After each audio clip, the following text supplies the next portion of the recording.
Oh, it's your favorite bird friend. It's India Swift. Whoa.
Oh, it's your favorite bird friend. It's India Swift. Whoa.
Oh, it's your favorite bird friend. It's India Swift. Oh. Oh, wow,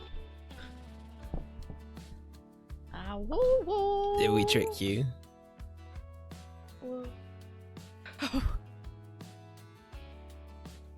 Didn't realise it was live. Oh, you didn't realize. You didn't realize we were live. You just, but you did it toward the microphone. I did. I thought you were getting me to set up. Oh, that's really funny. I tricked. You tricked. I tricked you more than them. Yeah, I was the one who was tricked. You were the one who. Hello, it's me, India, and I was the one who was tricked.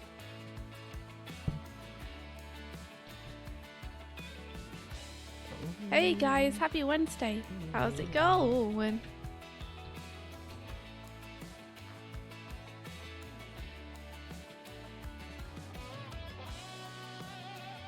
Wow, wow, wow, wow.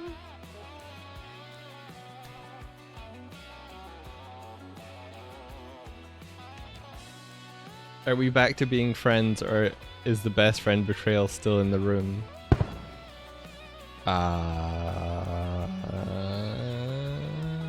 India, you decide.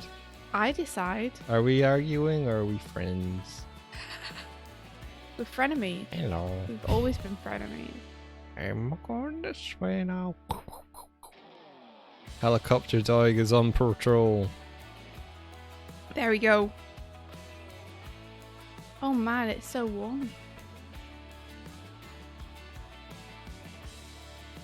I never sweat, but I can feel myself like getting all clammy because of the heat. Do you want the fan? Oh, yeah, I guess if it's not gonna get picked up by the mics.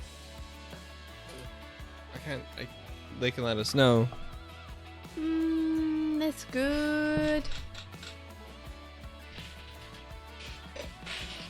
So what are you working on today, India? I'm doing Glim pages again. Me too. Oh, it's your favorite bird friend. It's India Still got some Swift. background to take care of on this page that I was doing yesterday.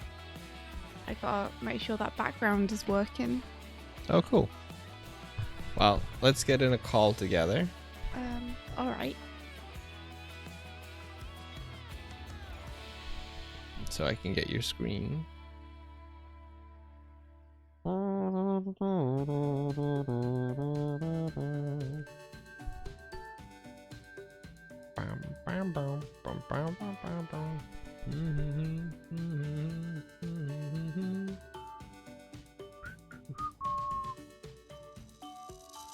Join the call. Get that pop-out though. Put it up on that other screen. Oh wow. The other screen is not even on. Let me see. Okay, so we have a tiled floor, but not a tiled ceiling. Important things for me to know. We don't have a tiled ceiling. So don't feel like you do when you don't. Because you don't. Because you don't. Don't.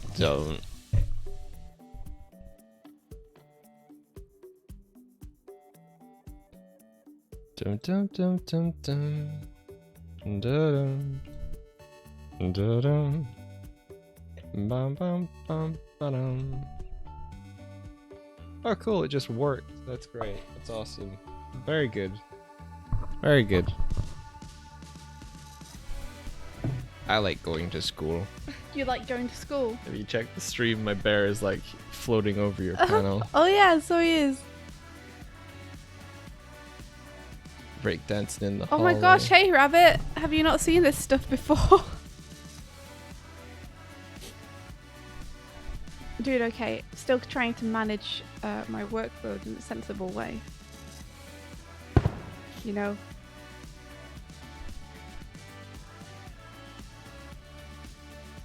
How are you doing?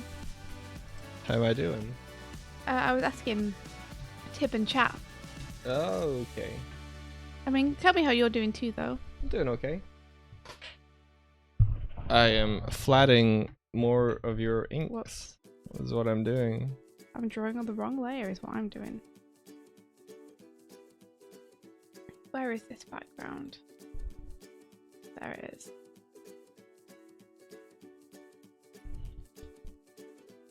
So this window needs to be a bit smaller and also a little bit more central to the corridor. Not like that.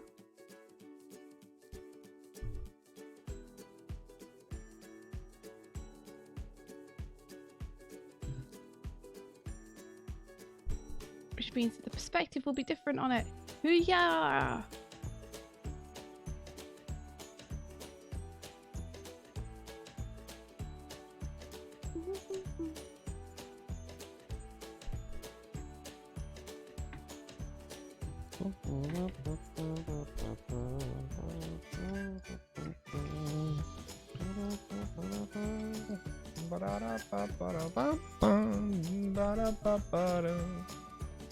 What are these two circles on either side of the flash bulb thing on your camera? And, One of them or is... that's a lens, I guess.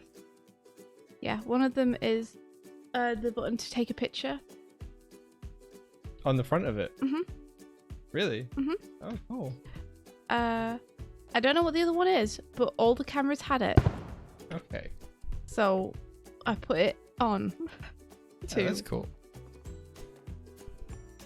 Yeah, turns out a lot of Polaroid cameras, especially actual like vintage Polaroid cameras, don't have the camera button on the top of the camera.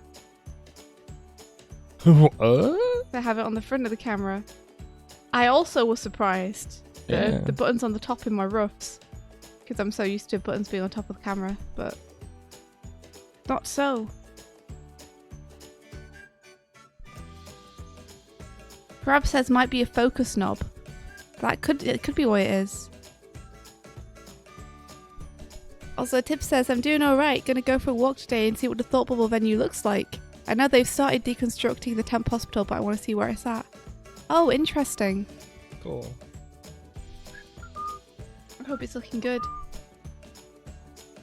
And things are looking up.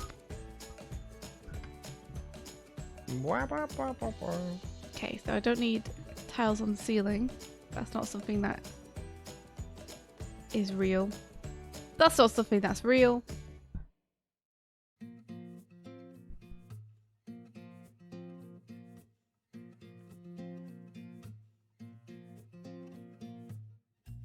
Okay, and then I've got lockers. Photoshop, why? Okay, fine. And then these two walls are going to end in pretty much the same place. Go poop. And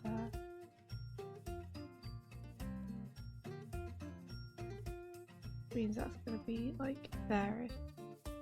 But I'll probably need to cheat it a little bit.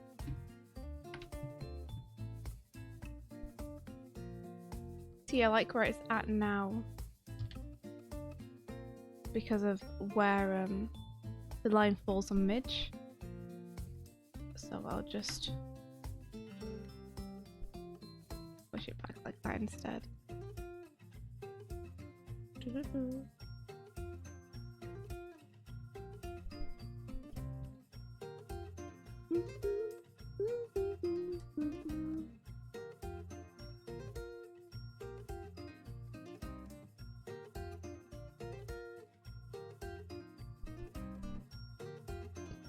Okay.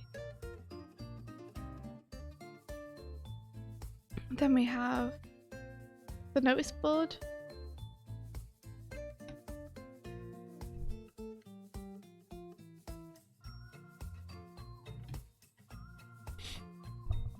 Like bearish. Mentioned earlier, but against your better judgment, you're starting a new reanimated collab. This time it's for a music video, Weapon of Choice. I saw it! I just saw it on Twitter before the stream started.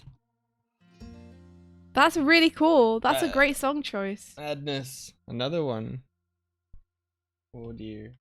Check out my new weapon. My weapon of choice. Do you think you'll get a lot of the same animators from the last one on board?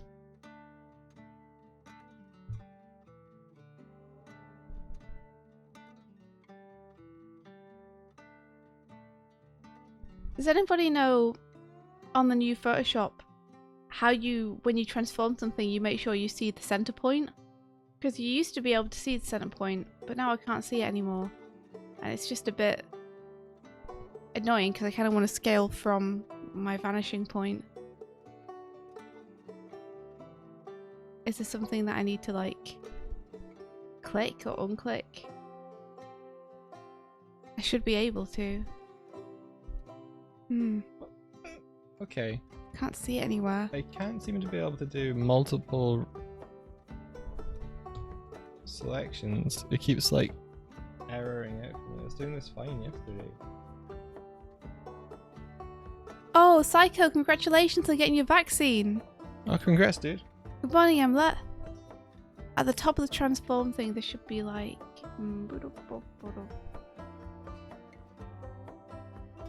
a 3x3 grid with a check mark next to it. Okay. 3x3 grid.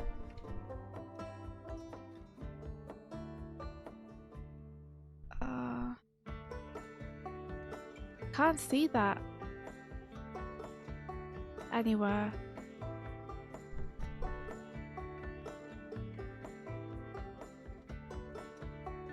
Blah blah Neeb. No, it was this one. You were correct. But we didn't get any more people entering, so we extended it for a week. So you've done correct, completely right. Thank you for submitting. Will this give me one? No. Here's a screenshot. Look at the far left. Okay, let me have a look. Oh, I see it, I see it, I see it. Yes! Oh, yes! Thank you, Rabbit. That is perfect. Perfect, perfect, perfect.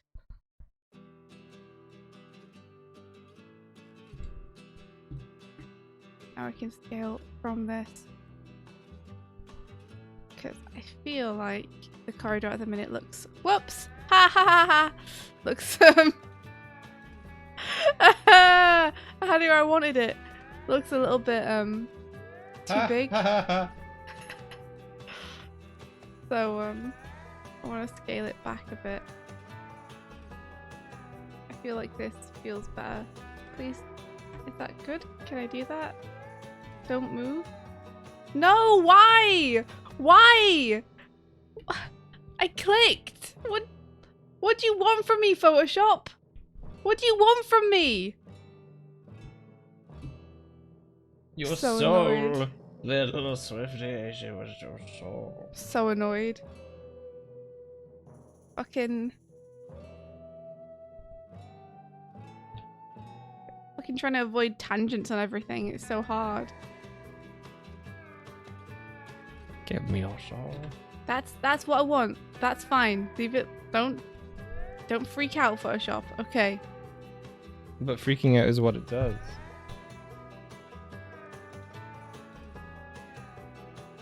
Another first says my parents got vaccinated today. Hey, that's awesome.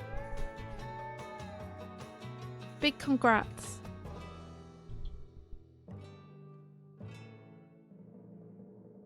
Okay, I'm gonna have to move this locker endpoint a little bit just so that we avoid tangents as much as possible.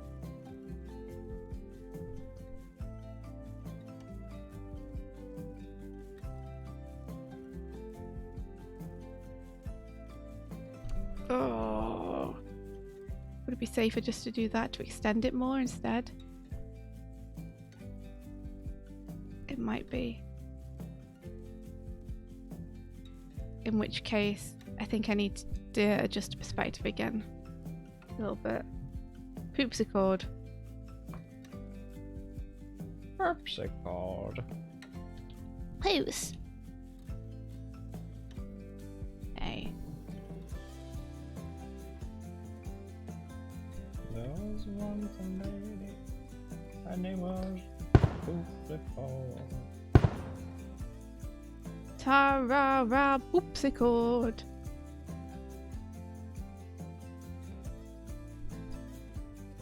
Okay, I think we're good. I think we're good with this. Yeah, this avoids a lot of tangents, I think. Tangents are really hard to avoid when you've got a bunch of characters on a background too. So I'll just finagle a few things to make it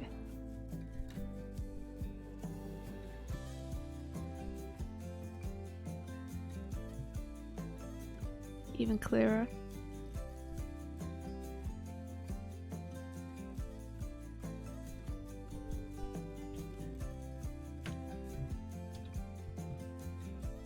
Okay, cool. Oh fuck, there's that tangent with Midge now. Ah! You wanna, for those, does anyone want India to explain what a tangent is? I think, I can if you guys want. Let me know if you don't know.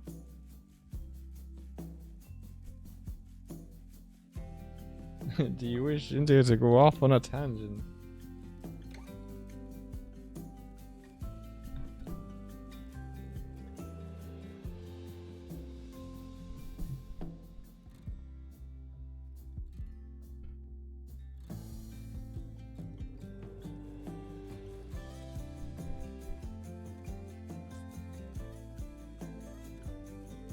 Exactly, I'm like, you got it. You got it!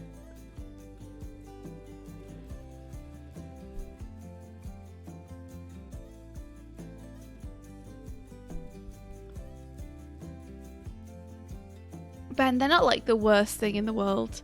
They make your image less readable. Which is why they're a big deal to me. I liked it when the corridor was wider. I like this being the line, but that does then mean that that has to be the line of the ground. which I'm willing to do.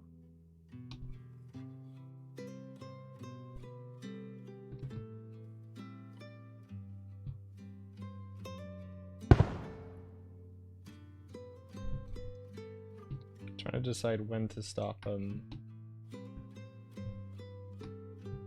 coloring this wall. When to stop colouring the wall? Yeah. When it's done?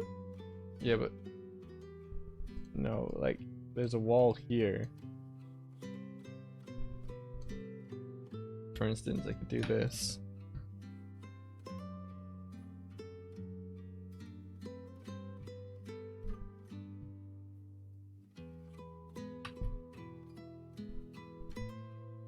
What is there? Finagling things a little bit. Okay. Alright.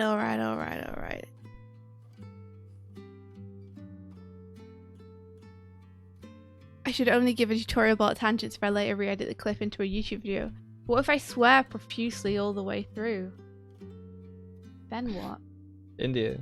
Yeah. You see, you look at my screen. Okay. See this green? Yeah. When would you like me to stop? Never stop. Do a wall here. Yeah. Have it all the way along to the left, and then fade out a little bit to the top. So have it go all the way to the edge of the left of the page. Mhm. That's what I would do, but I don't know if it's the right answer. Okay. That's what I would do. I kind of like how much floaty this panel is, so I'm not gonna do that. I'm gonna do this.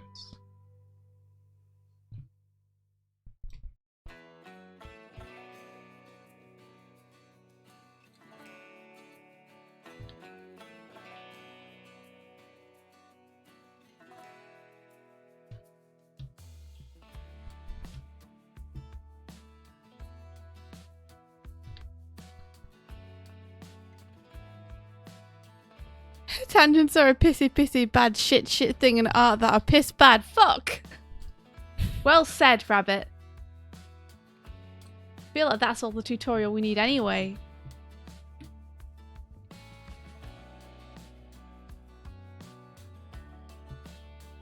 That's true, I never thought about that, Tib. Tangents are used to create optical illusions, aren't they?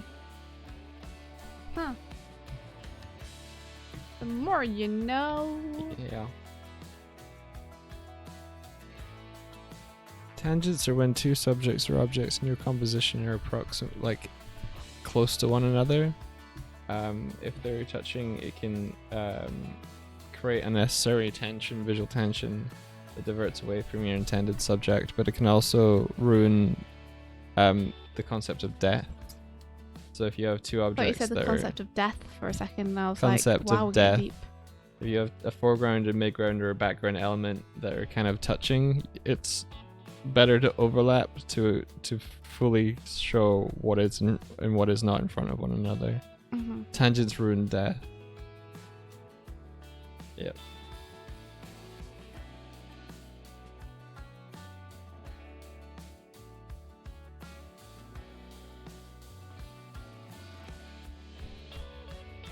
Okay, so I think that's roughly what we're going with. I do feel like I've just spent a while erasing this store, but I do feel like it's too weird a tangent to have where we currently have it, so I'm moving it. Is this part here hood That's bad. or hair or what is this? It's a little string of hair, so you don't need to colour it. Okay, you should have asked. You just And- got me a bastard. No, I should have asked first. So this part here, is this like a tree coming in? Or is it a cloud? Or what is this? Yeah, the tree. So I don't give clouds points. Well, I do. That's a lie. There's a floating thing here. Is that a leaf? Yeah. Falling? Sure. Or attached. Either. Well, it's not attached. Well, I mean... Yeah, in very specific terms, I guess technically it's not attached. Okay, I see but what you're saying. artistically it could be. Okay. Cool.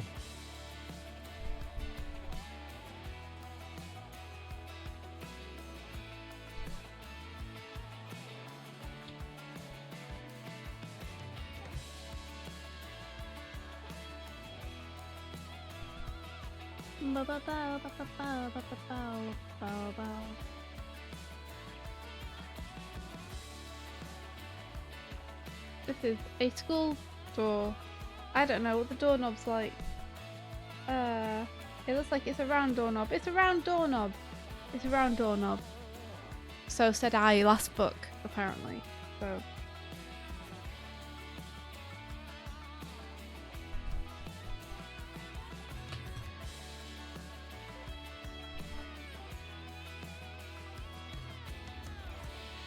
And I want to give this corridor something iconic about it that we didn't have last time. I'm going to work that back into the first book because I feel like I want it to be a very recognizable location. So what do you think to having like maybe a stripe that runs around the wall? Mm-hmm. Something simple like that. That is just like different from the other corridors. Yeah, you could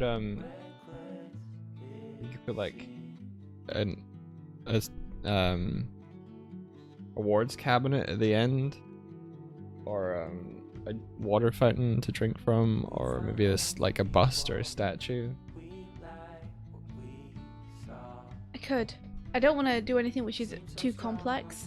I'd like to keep it simple without me needing to draw a complex cabinet. Okay. Or bust or anything. That's fair. I just want to make sure that this part is recognizable.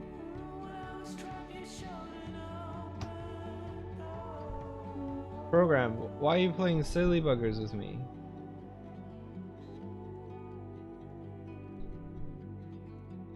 Fine.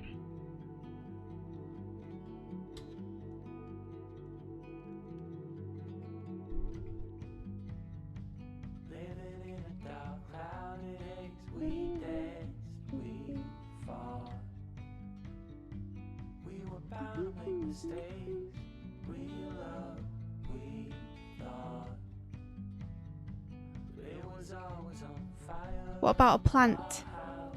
I feel like I'm trying to think whether a plant would survive a school if it was in a corridor. I feel like it wouldn't survive if it was in my high school, but then my high school was known to be like one of the worst ones in the country, so Really? we were put on special measures a number of times. You're part of special measures. We were put on special measures. You were put on special measures? Yeah, by the inspectors who came to the school. What does that mean? It essentially means that you are seen as unfit to you haven't passed the test of the inspection, and so you've received a warning, and now you have to do special things To pull yourselves up? Yeah, to pull yourselves back up and to fulfill before the next inspection. Wow.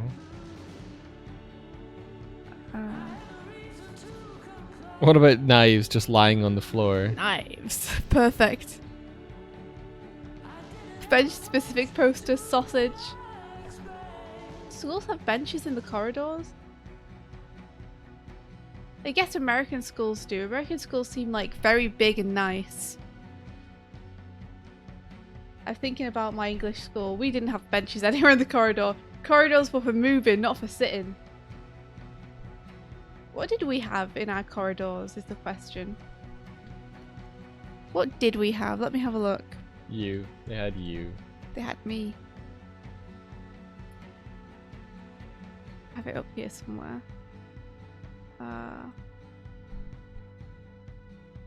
There's a bin. Lovely little piece of something.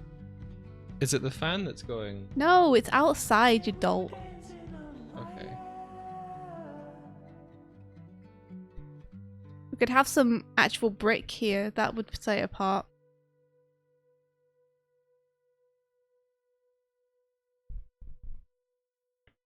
See, I have this up that I've looked for in Sketchfab. It's very helpful.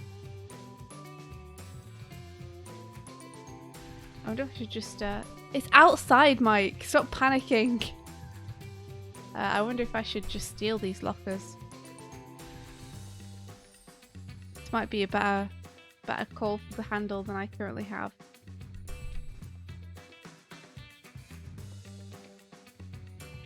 They have... Oh, I can go above it. Hello, bus. They have lighting on the ceiling. What about a clock on the roof? Gosh.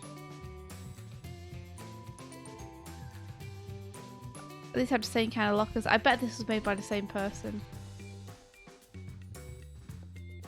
HH3D. HH3D, yeah. So they have the same lockers because they're the same artist. Not necessarily because those are like standard. This is helpful though. Okay, so maybe I'll put some lights on the ceiling or something. Although I've got to be careful not to like disturb the lighting of the scene too much. I like the brick idea though.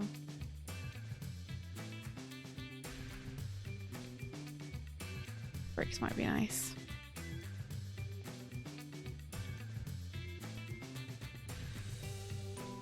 There are clocks that hang horizontally, but I do want to avoid having to always say exactly which time it is. Whenever I'm in this corridor. Because I want to leave myself room to fudge some stuff. Because I'm going to need to. For example, right now these kids are hanging out and talking like... It's got to be like at least 10 minutes before class starts in the morning. Which is highly inaccurate to how a school would be. What do you mean? Did you ever get to school 10 minutes early? Sometimes.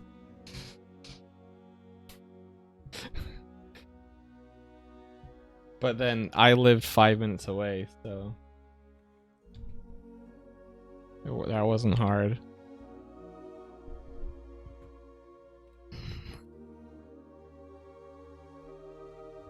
Did you, in high school, did you have to go to like a registration class? A registration class? What do you mean? Where they took your attendance and they gave you like the news kind of. Oh yeah, that was first period.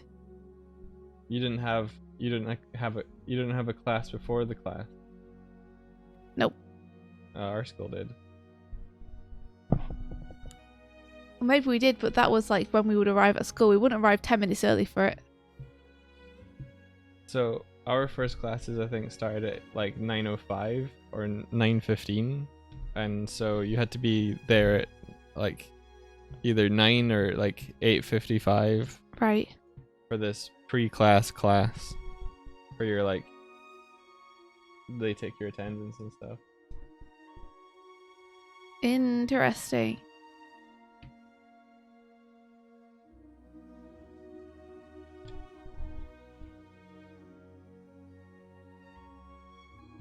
Okay, so what did I do? What did I do to the lockers? What did I do to the lockers though? Okay, they're floor to ceiling lockers. That's important to know. Did I ever put any like fastening on them in the first book? I like how I gave them sloped tops. I need to remember to do that. The lockers? Yeah. I gave them sloped tops. Let me see. Why? Because I also want to look at what the camera colors are. Okay, give me a sec. I'm just trying to find something. She doesn't go back to school. Alright, so I didn't put any kind of fastenings on the lockers. Rabbit, thanks for the sub! Here you are. Hey. I called to you like I called to a cat. Yeah, you did. I didn't mean to. I think I was just like still Hey. still thinking about Buffy from this morning. Okay. Holy shit, you did give them slants. Yeah. What, do you think I was making it up?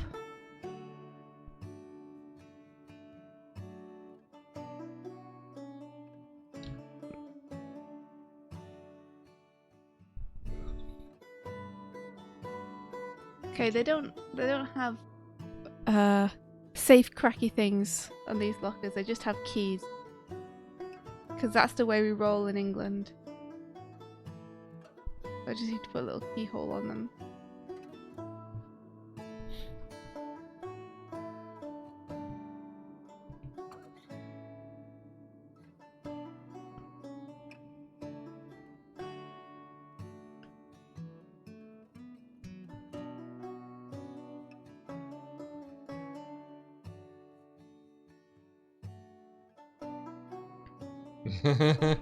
I got the camera colors completely wrong.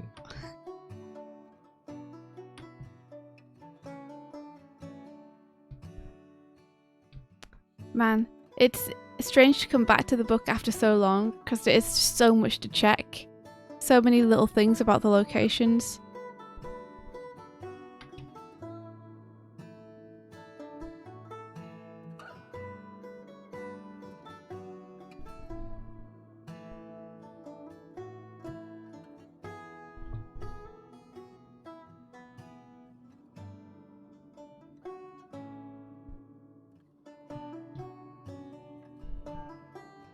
I got the strap color close to right.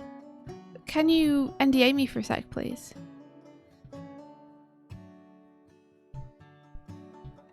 Yeah. You should be NDA'd. I'm just gonna check on. There we go. Cool. Just realised that I'd left a lot of work open from yesterday. I just wanted to really make sure that was all closed. Okay. You can un-NDA me now.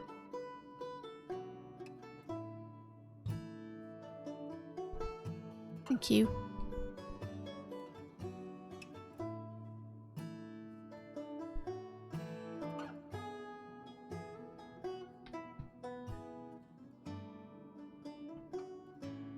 Do my squats. I didn't realize I had them. Sorry. I do them. Let me just duplicate this. Like that.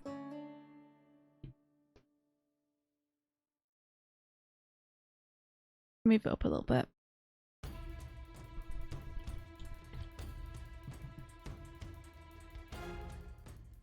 There you go. Slowly deciding on a design for these lockers.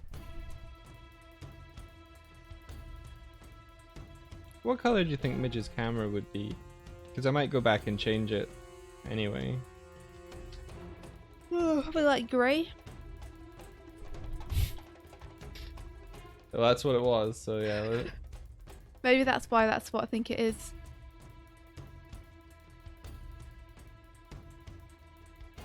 I guess I pictured it grey with like a red and yellow stripe across it. A stripe? Yeah, it's got a stripe on it.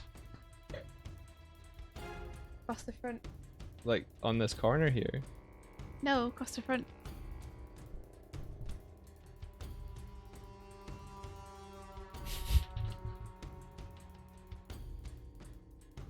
Go up.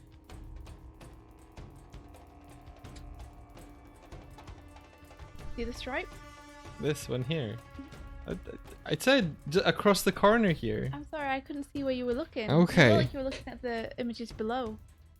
So is this a stripe and this is a stripe? Uh-huh.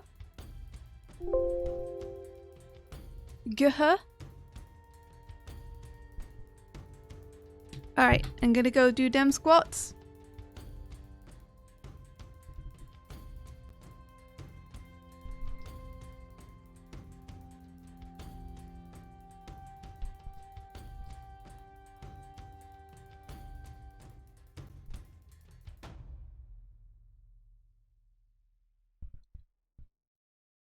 What you doing, them?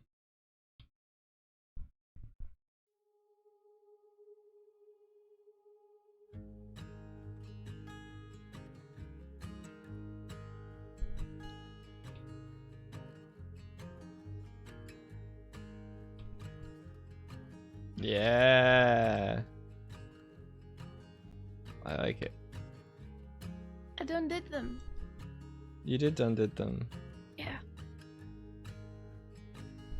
Yeah, I always try to, if I ever take reference from anything, I always try to like adjust it or add in my own stuff to try and make it feel like more unique to what I'm making. So the camera has those stripes. It also, for some reason, it has like almost a hexagonal front to it where the lens is. I also altered the back shape of it a little bit to make it more unique. So if people are trying to figure out which camera it is, it's no camera that actually exists. It's just a camera that's modelled after some of the cameras I saw, but I've adjusted some stuff to make it feel... Let's name it. Let's name the camera. Yeah, name the type of camera it is. The Doig cam. What? No. Instant Doig. No. Doigifier. Polar Doig. The Polar Doig. The polar bear. No, that's like Polaroid. Yeah, but just because you're a bear and polar bear.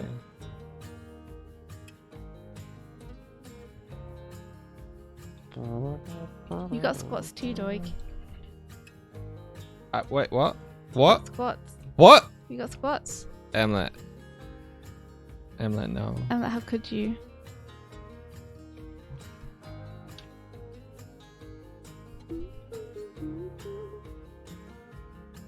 Okay, and then there's some of these at the bottom. There's some of these at the bottom. I probably could just flip them and be lazy. Hell yeah. Okay, I'm doing them now.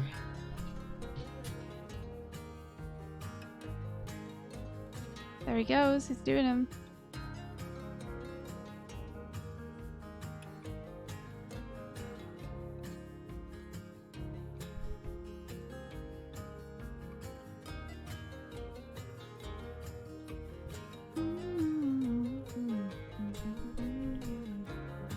Does that work?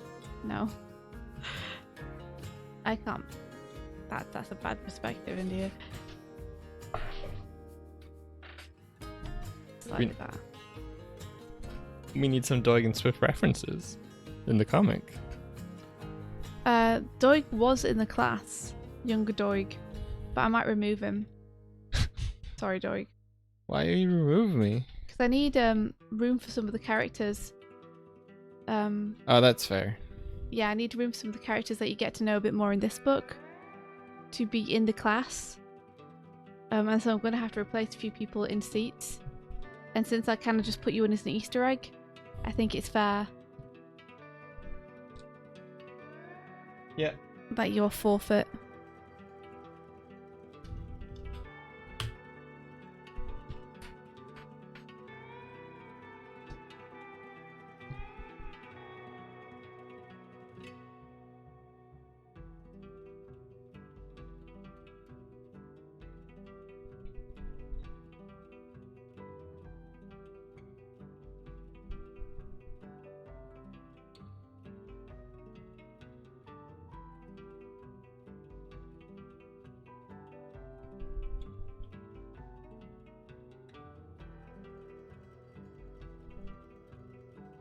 I think Doig is looking for himself now.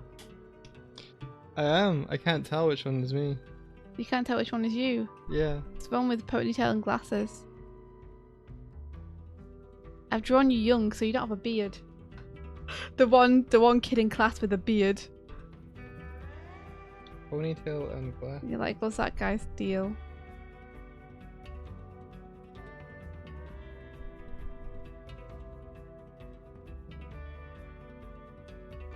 Alright. Yeah, I can't see them. Well, maybe it's for the best.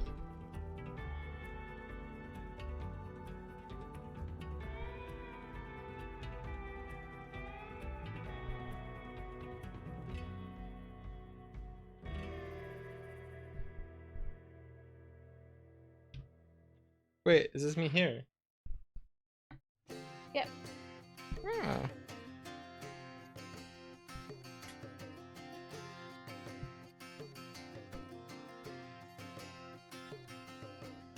But not for long. You will learn.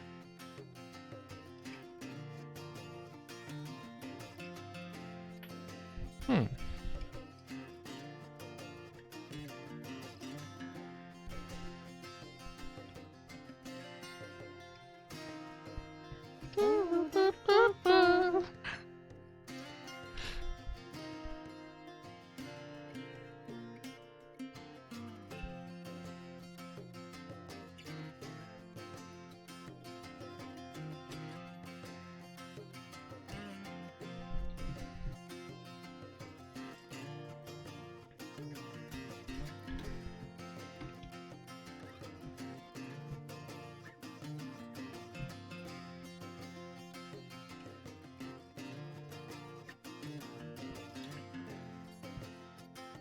Now I'm pretty much guessing how these lockers would go.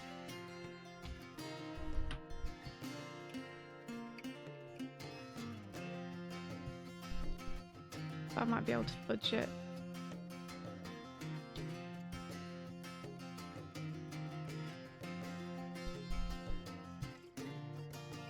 Fudgy fudge fudge fudge.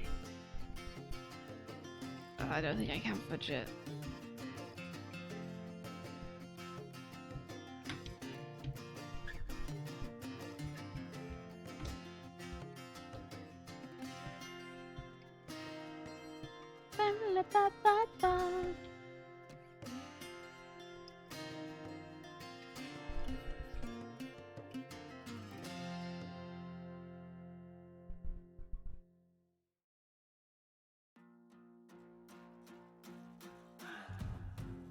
Let's try and find one with not very many tangents if possible.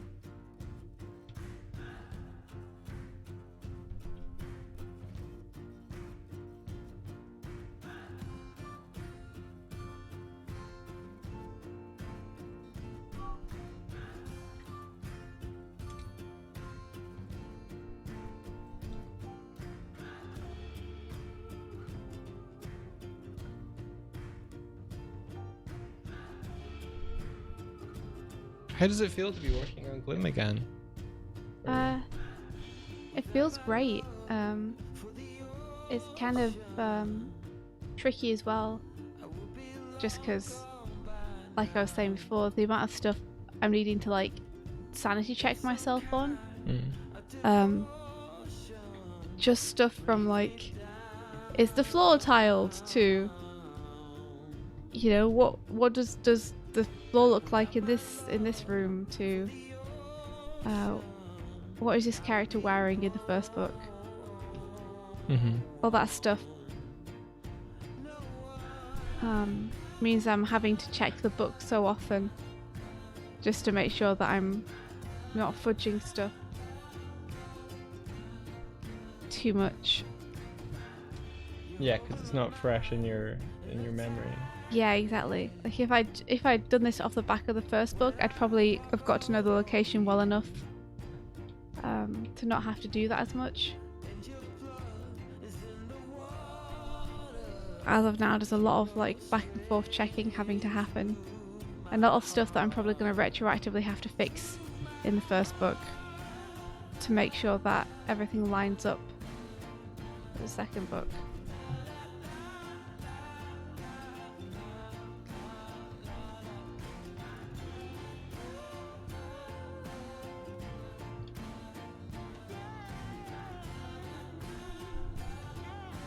Sorry if I'm not looking at chat as much, guys. It's just because I am like deep into trying to make sure that I'm getting this right.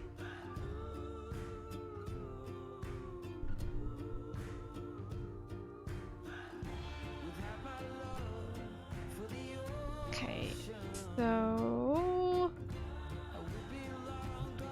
now that I have my perspectives, I can stick on the locker things. Ah, fuck, it's overlapping her thumb. So frustrating.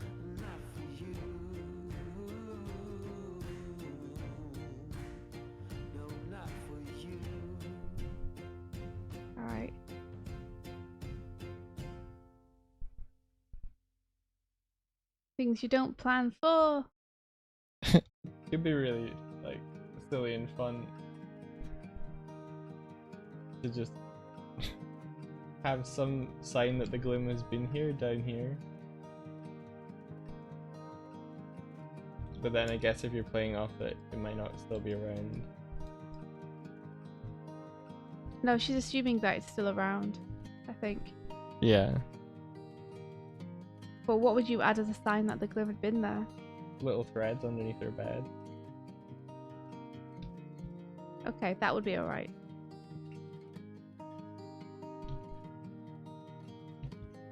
Really funny.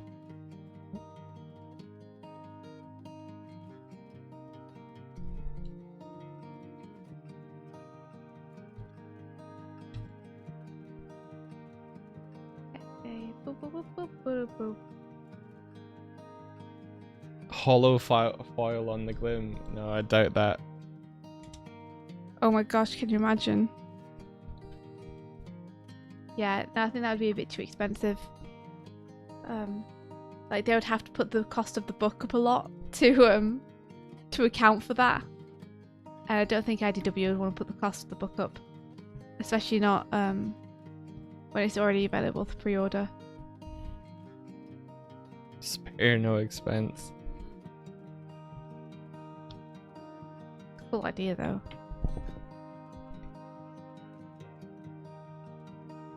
Like I'd love to get some posters done. You know, with the cool thing you can do where if you tilt it, the image changes. I've forgotten what it's called. Delta file. Nope, that's not what it's called. Zembeck. Nope. Zerplex. Nope. Maggie Doo. Yeah, that's it. Cool. Well, maybe on the hardcover edition, once it's sold like 1 million copies. Yeah. Maybe once it's sold 1 million copies.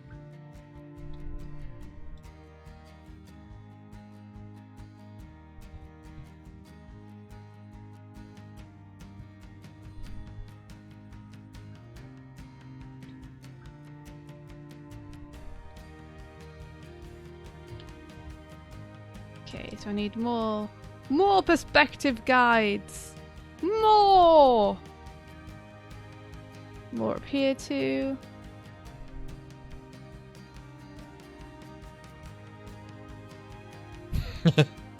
Hrab says lenticular print, but Vert also says like That's it. I'm gonna say swear words. Oh no, they're looking. I'm gonna animate without using a grid. How could you? Fuck. How could you? Dare you say that in my presence? Yes, lenticular print was what I was thinking. Though I guess anything I did as a lenticular print would probably be a spoiler.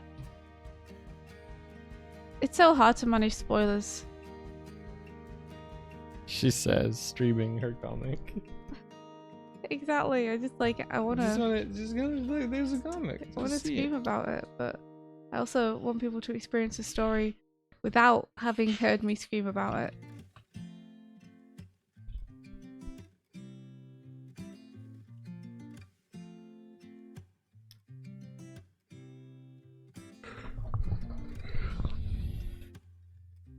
Ah, cool, Psycho.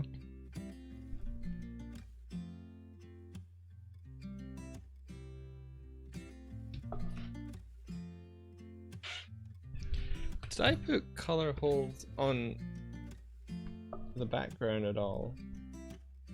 Oh, I did. Oh. Oh shit. Okay, cool. Well, at least I know there's a precedent for that. Well, next Crypt and Grief is gonna have live voice acting. Oh my gosh, that's exciting.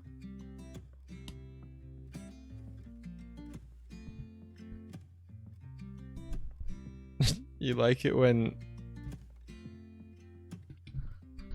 Swift floats over the bed because it looks like yeah, she's a plush. Right.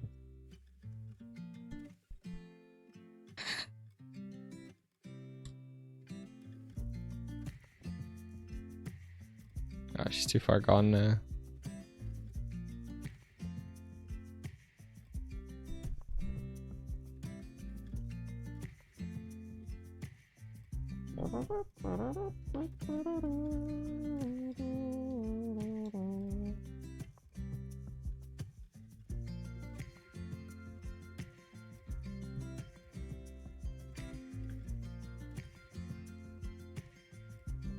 Just gonna do this because it's going to be easier.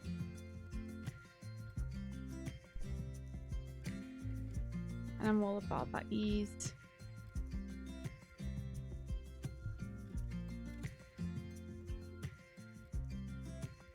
Alright.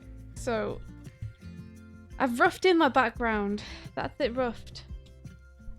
Now I have to actually draw it.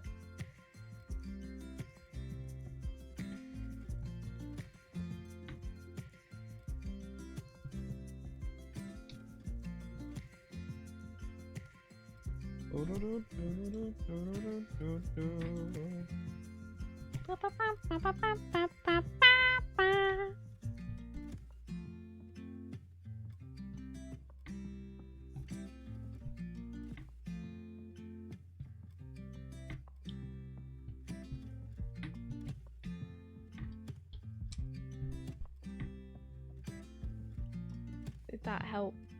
Or did I make it worse? I think I made it worse. Okay, I'm gonna stick with what I had before. Merge these together and let's give them a colour. And I can draw it over them.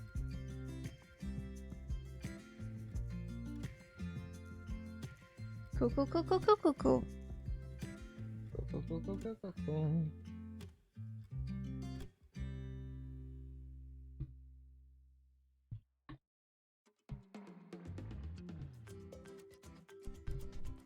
It's really hard, I think, sometimes when you're using shift in Photoshop to make sure that your line stays straight. It's really hard to keep your line feeling like organic and textured. Yeah. Things that I kind of struggle with. I like the straight line tool in things like Storyboard Pro, where you can sort of like draw along it and like break the line and do thick and thick. Like it feels like you're actually drawing along a ruler. Yeah, I can do that a little bit in Photoshop, and that's one of the things I try to do is when I'm drawing a straight line, I'll adjust my line pressure along the way so that it feels like there's some variance to it. I'll also add like scratchy lines along it too. Try and make it look a bit more sketched.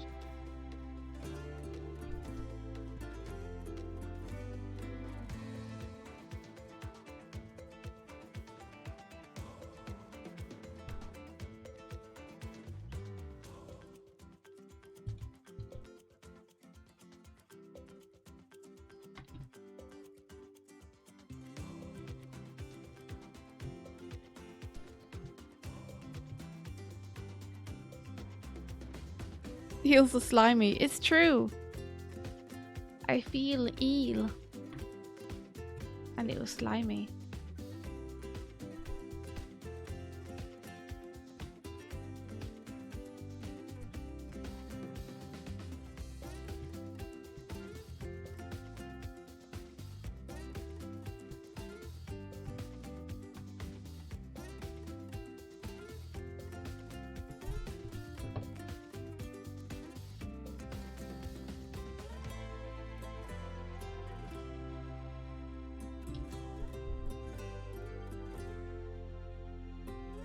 I need to check again how lockers even work.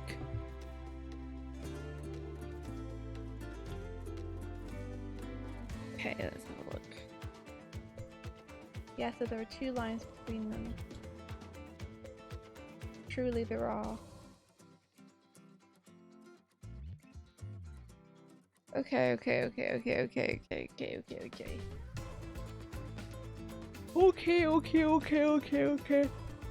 Alright.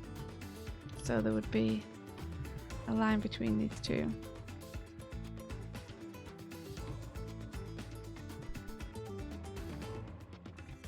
Without wishing to make it too complicated.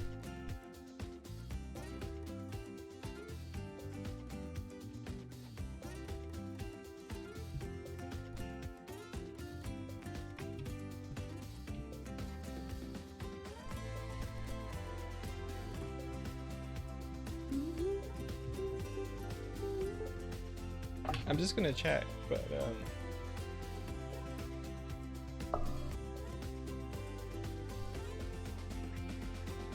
What is it?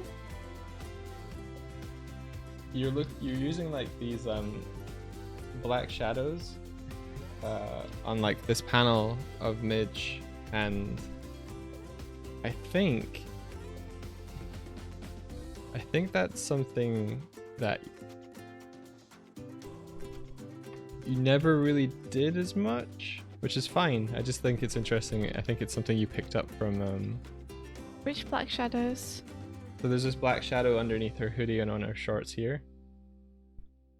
I think it's something that you like in other art, but you have picked up from boarding on turtles. Maybe. I feel like I always did that, but that might just be... I'm looking, Yeah. and you did it on her, like, underneath her shorts and next to her boots, but otherwise... Yeah, there's a bit toward the end.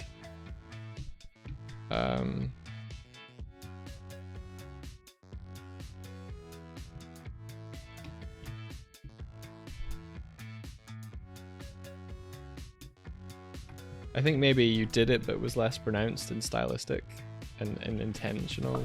Not intentional, but less. This feels more crafted and designed and nice. Thank you. I added shadows to my boards. Yeah. The same way that I'm adding shadows here. Like, just like underneath chins and stuff, you know? Oh, there's a part where she added lighting and like lighting effects on the characters and her words. Oh yeah, but that was the lighting was really important. Yeah. In those scenes. Like, those scenes needed lighting for the mood.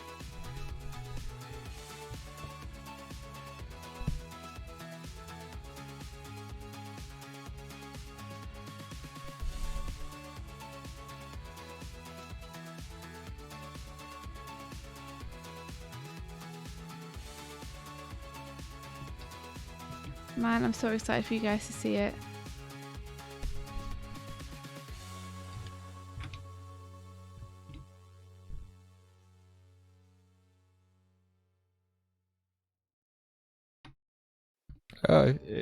India was just saying that it'll have been a year now since she started working with like the boarding team and the people she's working with now. Yeah. It's like a year since I started working as a board artist on Turtles. Since they put me on freelance. Where is it coming out? On Netflix. I don't know when though.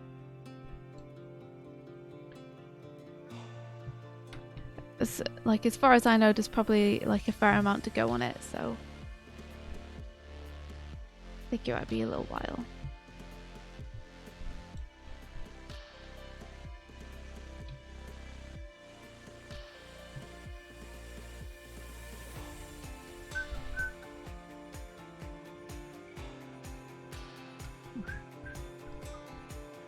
I feel like this might be short. Do you need me to clarify? Yeah, here.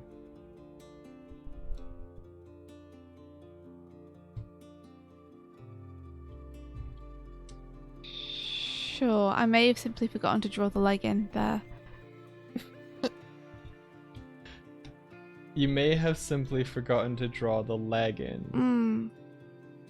Alright.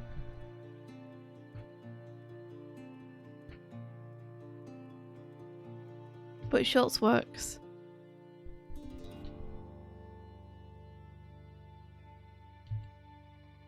I'm not even gonna try. I don't think I even have the brush. I can fix it if you want me to. It's okay.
What's the last thing you saw in the chat, India?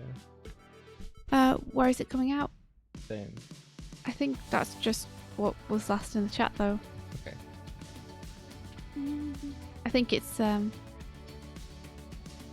like we're not engaging with chat as frequently as we normally do because I think we both have our eyes glued to the screen.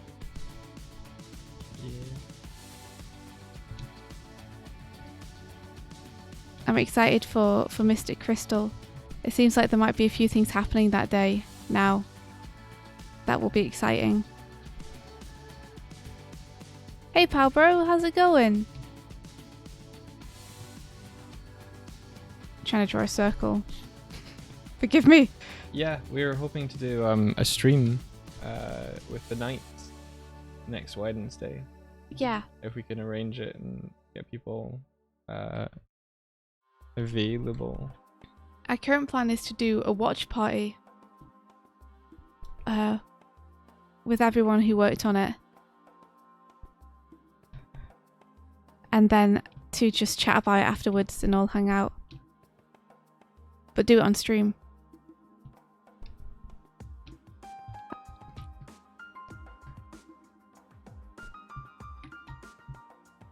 Man, I'm so tired of being tired all the time.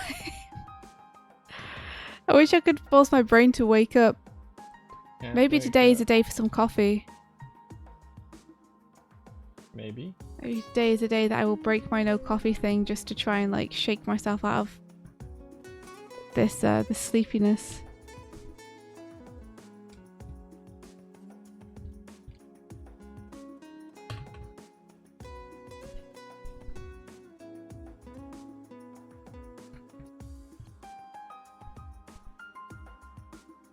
So, were you thinking maybe a draw pile for the night?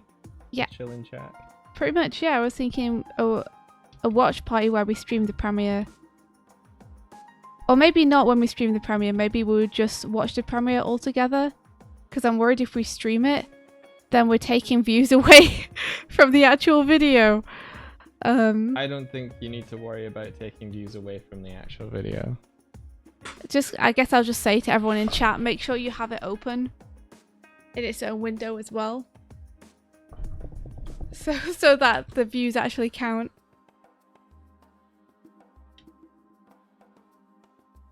Yeah, Pablo, I haven't had a coffee in nearly a month. But I need to get some pep in my step today because there's much to do.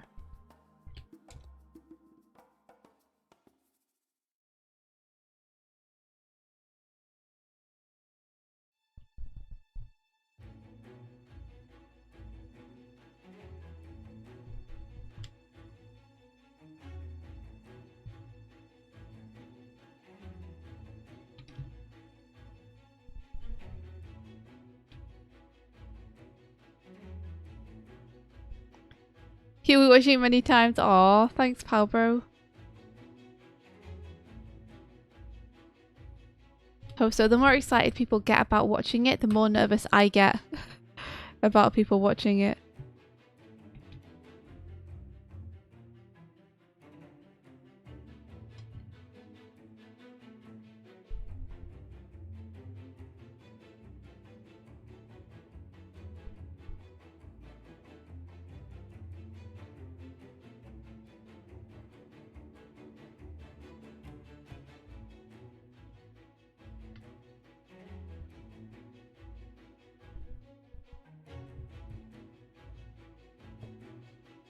I think I'm gonna have to like come up with a language for the color holds. So like for instances where the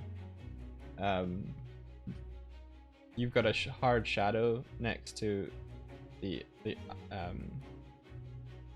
you've got a hard shadow next to the face here, rather than having like my own cut into that. I think I'm gonna like radiate out the line as if it's being like lighting down into here and then go into dark shadow here. I think that preserves what you're going for, but still puts a color hold on her face. And then have the kind of jawline and the side of the face have the kind of fleshy, warm color hold, but then her fringe, I think, would get the we get this one. Yeah, because it's overlapping her face, right? Yeah. And the same with this part here with the hair. This one's overlapping the face, so this color hold takes priority. Yeah, exactly.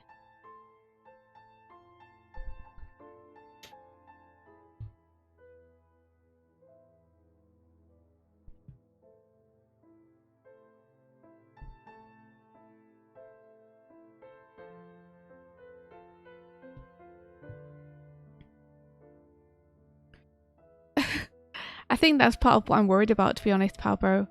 There's Starlight Brigade did so well that I feel like people might be expecting another Starlight Brigade. And I think part of my nerves are coming from the fact that Mystic Crystal is such a different beast to Starlight Brigade.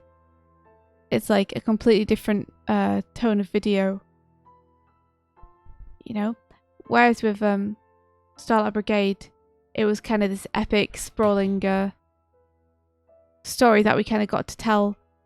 Mystic Crystal is much more kind of dictated by the song lyrics as to what happens. And it's much more like just comedically toned, so I hope that people aren't expecting another Starlight Brigade. They're expecting a music video for Mystic Crystal. Yeah. Now, if you were making a music video for something like Phantom Racer, Black Swan, or Phantom Racer, yeah, then I think you could realistically expect those sort of expectations, but I don't think people have them for Mystic Crystal. Yeah.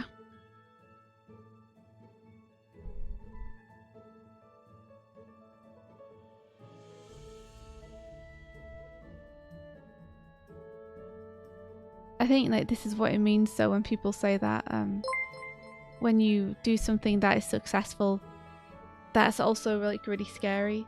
It's just that then it feels like there's an expectation, you know, for you to be able to replicate it every time. Mm.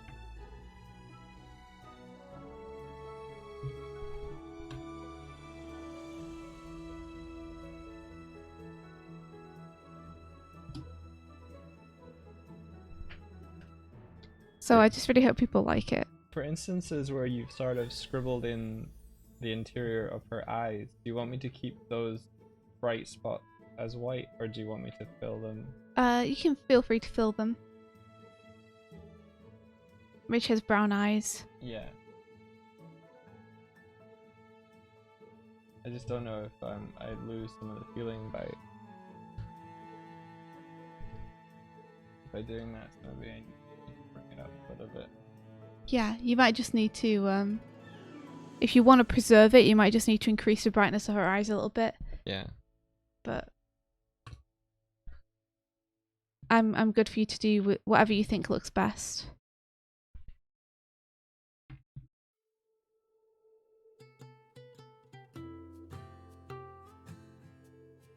I was saying to Mike yesterday, this is why people never set things in schools.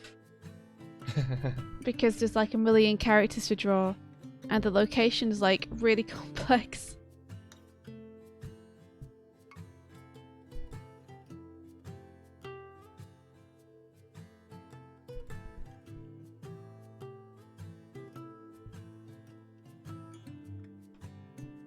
Thanks, Bert. I hope so. I hope people will... I tried to balance out the starlightness by just making everyone in this music video uber sexy. So I hope hope people appreciate that.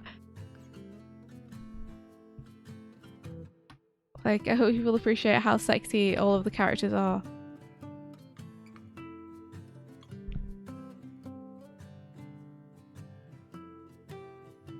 And yeah, in terms of the animation, I animated much less in this one than I did in previous music videos. I tried to be more of a director and less of an animator. I still did like 2 or 3 shots, but that's all. The bell! The bell! The bell! The bell! Fuck that bell! Fuck it so much. It was the bane of my life for so long. Yeah, I did a couple of shots, but the majority of it was animated by Kevin and Habbo. And then we had Ver and Gemma and Bryony come on and help us out.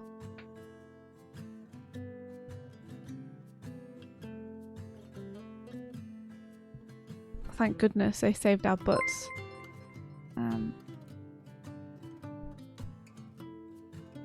Hey Dina, how you doing? Hey Dina. So we're having sexy people in Secret of Nim style. Yeah, it's like, it's kind of my version of Bloof, I guess. I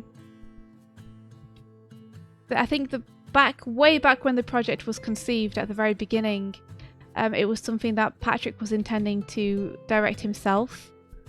And Patrick's like a complete Bluth head. Like, he really gets that style and understands it. But when he was unable to do it, he asked me if I would be up for taking on the project in his stead. And I don't think I have quite the same feeling that Pat does for this stuff, for the Bluth style. So, you know, we all did our best, and I did my best to direct the art in that direction as much as possible. But it's probably going to be more like a Disney Bluth hybrid than you would get if Pat was directing it. I think with Pat you would have got pure Bluth, but with me, I'm just so used to watching other stuff that other styles kind of bled in there a bit. One of the ways I think the Bluth look was achieved most successfully is with Mike's colours, though. What? You know that. I said that to you before. There was one shot where I did the magic and I was like, I did it! And I had to like retroactively try and do it in the rest of it. Yeah, I remember that. You were like, oh, that's the magic. That's the stuff I want to use for the entire thing.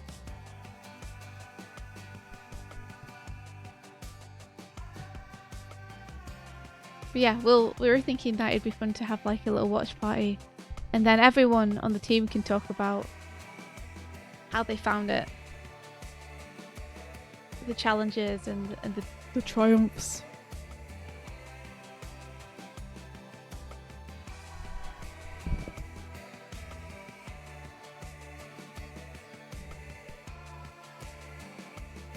Ula says, looks out in envy.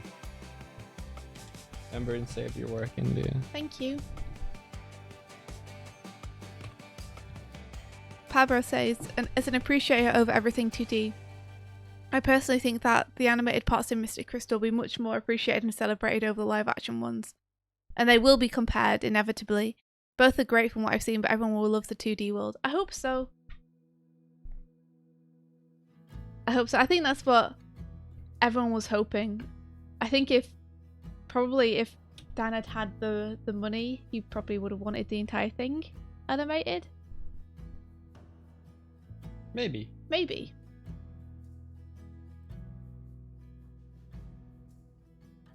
I think it's like a sad, inevitable fact is that even though animation is really not viable on YouTube in terms of an income source, it is like really appreciated on YouTube in terms of it doing well. It's appreciated on YouTube, not necessarily by YouTube. Yeah, that's a good distinction.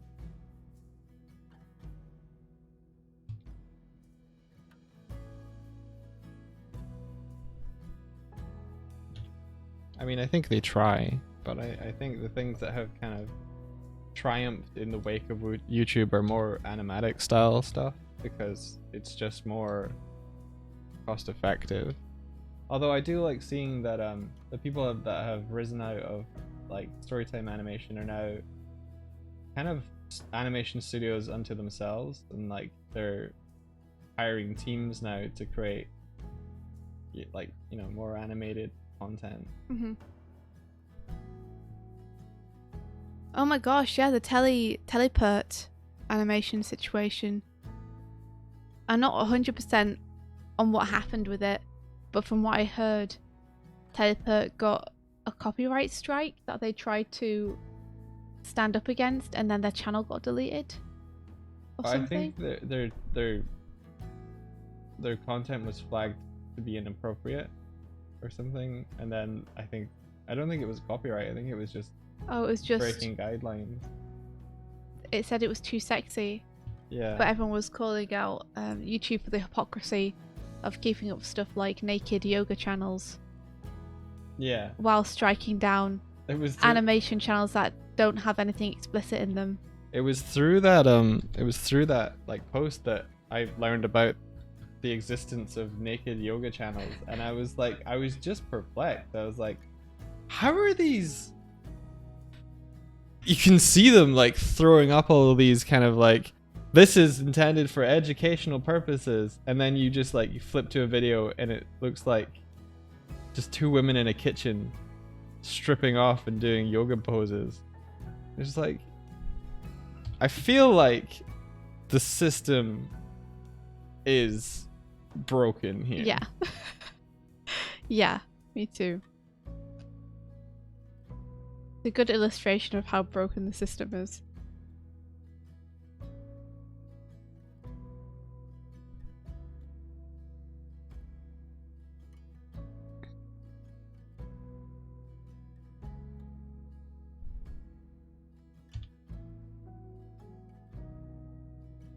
Oh, it is naked yoga. It's titled Naked Yoga, and the channels are called Naked Yoga.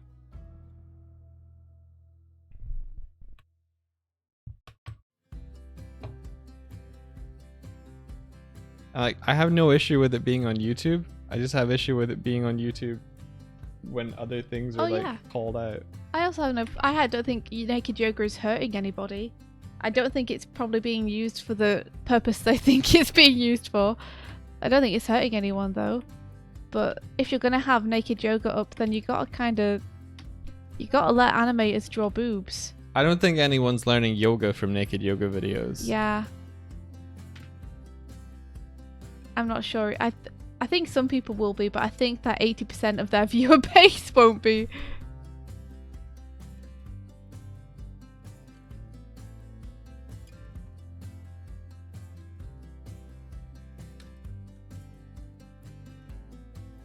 From Logic, you think you should clarify you're memeing? I mean, it is probably good life drawing reference too, though. All memes aside.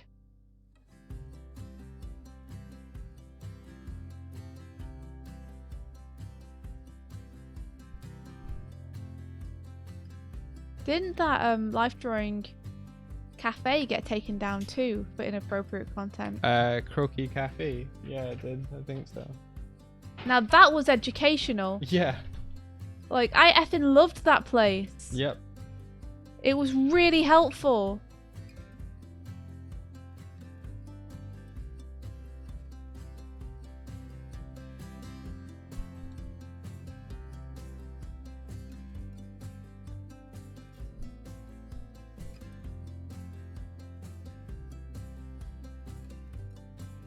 Bomb Logic says, I think I've heard a lot of people just go on Pornhub to get crazy dynamic poses. Really? What kind of dynamic poses they get on Pornhub? What are those people doing?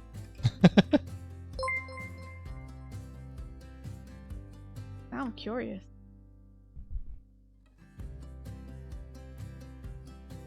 Wasn't the guy who ran Croaky Cafe a Trump supporter? Maybe. I have no clue. Is that...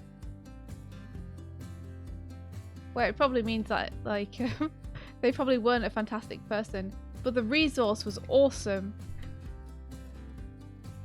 I mean, being a Trump supporter doesn't make you automatically an awful person. No, it's it questionable why you would. Yeah, it's just kind of a warning sign, isn't it? But I think maybe like, I don't know, man. It's just that in order to support Trump, you kind of have to get past a lot of stuff. There's a lot of mental hurdles for sure. Yeah, there's a lot of things that you have to kind of make peace with that I don't think people should be making peace with. I think there's Trump supporters and then there's maybe like Republican something or other supporters. And he happened to be the Republican candidate. The word Trump supporter. Maybe, but like if you're like, I don't a Republican and the Republican you're voting for is Trump with those kind of ideals, like you still have to be like, you could choose to vote for someone with the ideals you want and not vote for him simply because he's Republican. Yeah. I don't know, man. I don't know either. I don't really. I just think if you can close your eyes to that stuff, then I think that's a warning sign. But he posted a heroic rendering of Trump, but that might have been tongue in cheek. I don't know. That's really silly. Who knows? Oh my gosh. I can't. I don't have any idea about this, so I'm gonna stop. I don't either.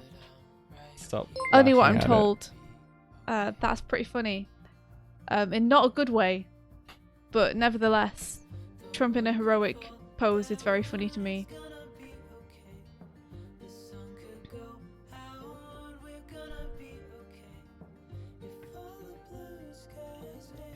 Yeah, it definitely leaves a sour taste in the mouth if you go into the croquet cafe knowing that he thinks Trump has some good ideas.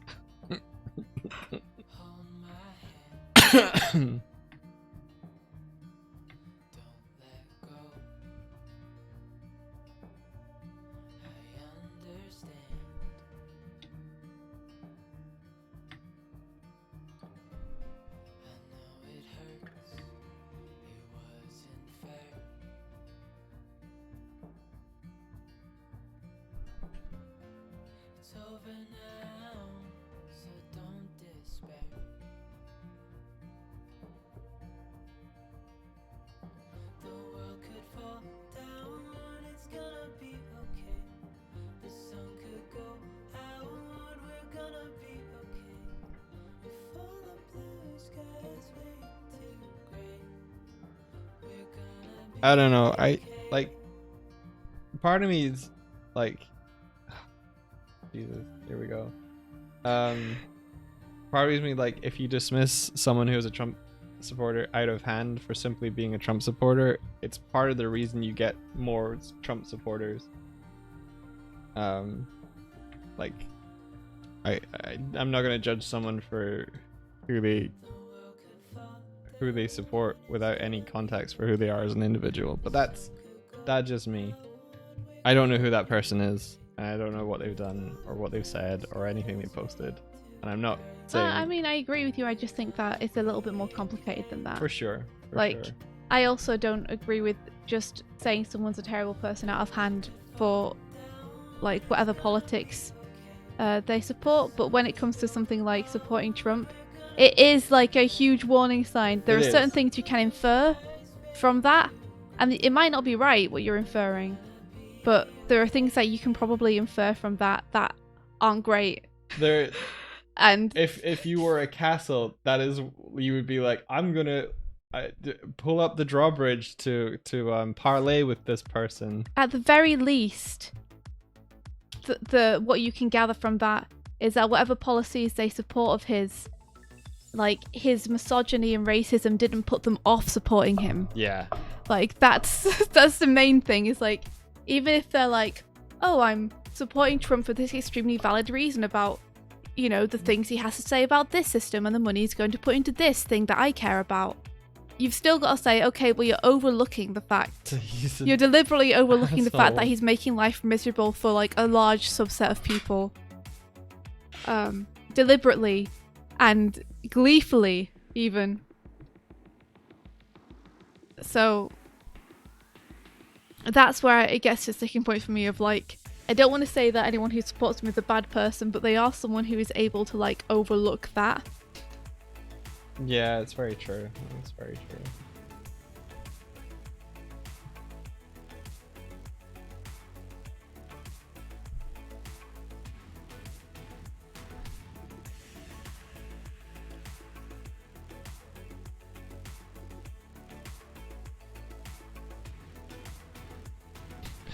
Ben, you're saying that, like, I mean, you could replace the sentence with, if you condemn a racist for being a racist, you get more racists, but you do. That's the thing. If you show like intolerance and hate towards someone who has a particular belief, then those who are like on the fence about that belief you'll rile them up, and it's fucked up. But like, yeah, humans in large groups. Humans just hate fucking being wrong about anything. And they will double down if they think that they've been embarrassed. Yeah. Like, humans care more about being embarrassed than they do about, like, actually being right or doing anything responsible. And if you make someone who's racist feel like they are a big, horrible, racist person who's wrong, then they'll get effing defensive and double down. Yeah, I agree that you can't tolerate intolerance. I think that the most effective thing that I've seen against stuff like that is people from what they would consider their own group calling them out. Yeah. Because they just won't listen to anyone outside of that. So there's a certain point where you just kind of have to like make your peace with the fact that they've decided that they're gonna be this person, and they're not gonna listen to you trying to tell them that it's wrong. I don't know, that's not a tenable long-term solution either. Just what do you mean that's not a tenable long-term solution? Making peace with the fact that they're not going to change. Listen, if I, a woman, go to a group of dudes and tell them they need to stop being sexist, they're probably going to laugh at me, and I'm tired of doing it. Fair enough. Right? Fair. I don't want to dedicate my life to trying to bludgeon people who obviously aren't going to listen to me because I'm the thing that they think is stupid. Yeah. At a certain point, other dudes have to start doing it. Yeah. And then they'll be like, oh no, James told me that I was being a sexist and should stop, and now I care because he's a dude in my dude bro circle. Yeah. I think it's interesting in circumstances like if you have the kind of phrase of like, you know, punch a Nazi, then you're not really gonna win any friendships that way with them. But there's instances where there have been like I think it was like a black person or something, someone became like, was like, I think it was a journalist, sort of went into communities like that, and they just started talking to them, and once the people there got to know them, like, it was less of a hypothetical conceptual thing for them. It became a person. It became a person that they could talk with, laugh with, joke with. Yeah, but they would still probably have those misconceptions about them. I think it started to break those misconceptions though, because they got to know someone with whom they thought they had no. I don't know. I'm just speaking out of my butt. I don't know. Like, I think that does help to a certain extent. Like, I think you're right. I can only speak from my one very specific perspective, but I can tell you, like, people I know still say sexist things to me all the time. Mm-hmm. You know? Them getting to know me hasn't made them suddenly feel like women can do this, that, or the other. Mm. It just hasn't. Like, they know I talk about it a lot and care about it, but it hasn't actually changed their mind.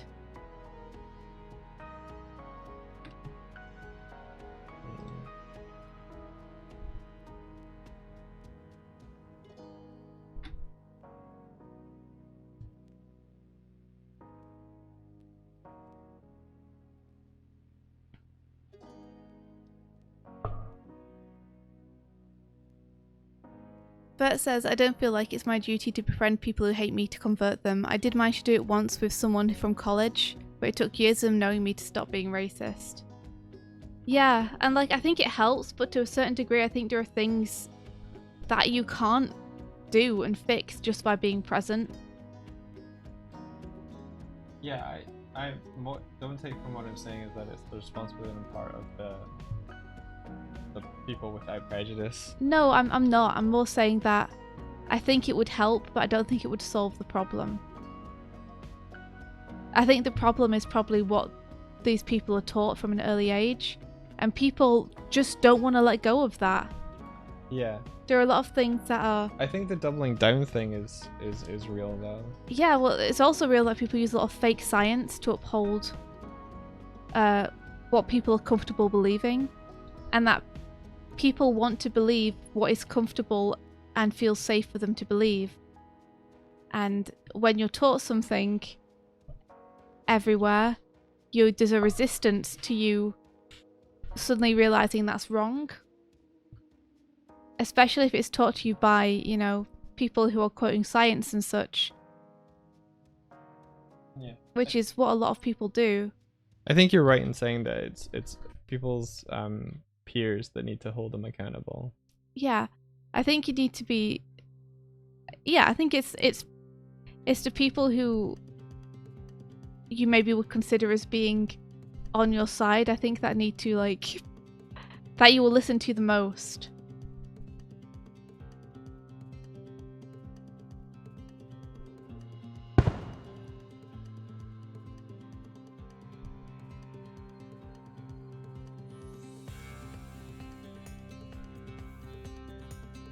You know, because there are dudes I know have got to know me, and there are just some situations where they will never not treat me differently. Yeah. No matter how well they know me. No matter how many times I ask them not to.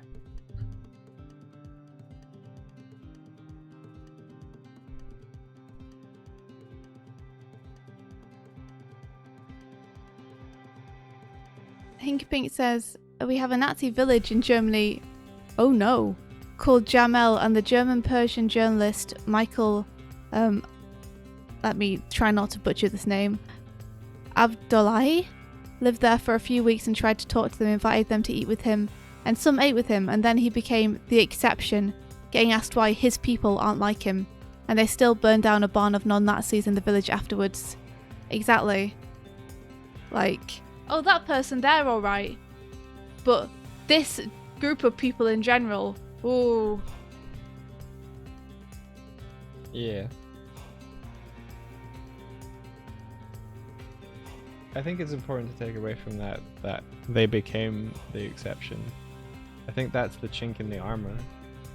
No, you see, that's the mental gymnastics. It is.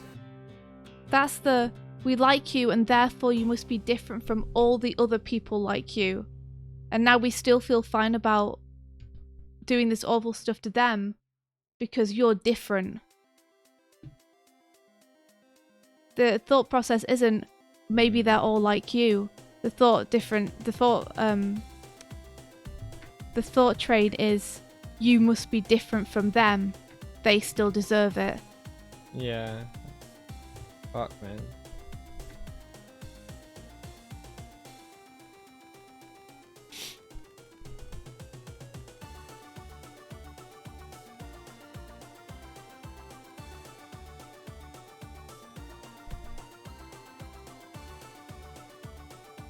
Northwest says same behaviour in Germany between 1933 and 1945. Other Jews are bad, but the neighbour who is a Jew is okay because they know him, so he shouldn't be deported. Yeah, I think maybe what I'm trying to say, and still thinking over, and still like this is half-formed ideas, you guys. So I think I know what you're trying to say. it's like I think it's important for us as individuals not to become hateful of the hateful. Yeah, I think you just want to have hope. I think you just like want to believe that people are good, and that people aren't lost causes. Yeah. And that they can change. And I also believe and want to believe that. It's just so difficult to do. It's like trying to figure out like what the best way is. And if there's anything that like you as an outsider to their group can do to change their mind, or whether it needs to come from within. I mean, there is that, but there's also the fact that I believe that at some point they're all going to die. Right. And that they'll be succeeded by... Well, at some point everybody majority. will, but Yeah. like, it doesn't really help. I just wanted to come from like a complete other side of it.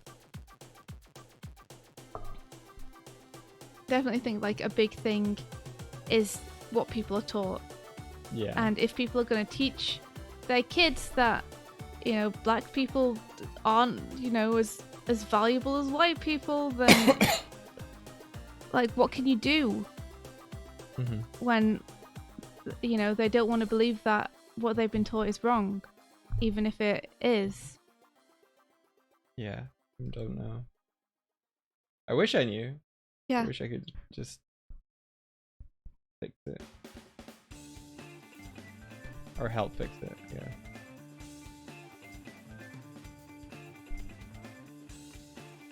You want to keep going with this? Or do you think we've heavied enough? I think the topic will naturally change. Yeah, Ben says truth, transparency, and accountability are my guiding principles that lead me to my decisions about how I feel about certain people or groups. So when I think about Trump, I ask myself, does he tell the truth? Is he transparent about his dealings? Does he hold himself and others accountable? No. Yeah, and he just doesn't. Yeah, those are good. I agree with that.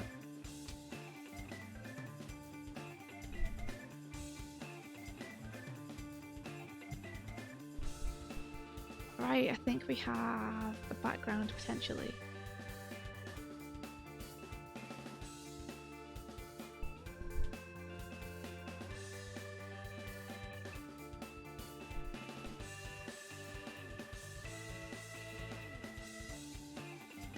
What do you know?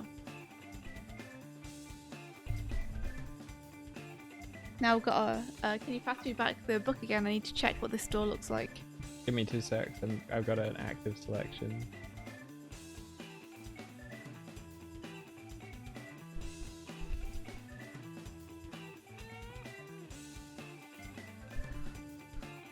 Here you go.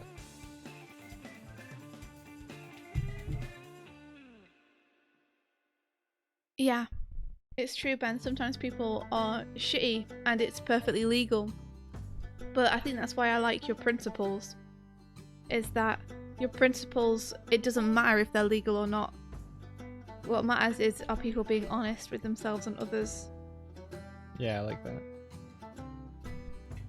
And are they trying to be better and intending good?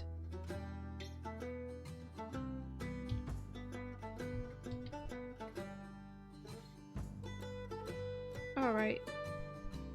Yeah, no, that the door has nothing on it. It's a very nondescript door. This is exactly why I need to make this corridor a little bit more descript. Okay. I feel like even though the perspective is right on this stripe, I feel like the stripe needs to be a little bit lower. Like this. It needs to have a little bit more of a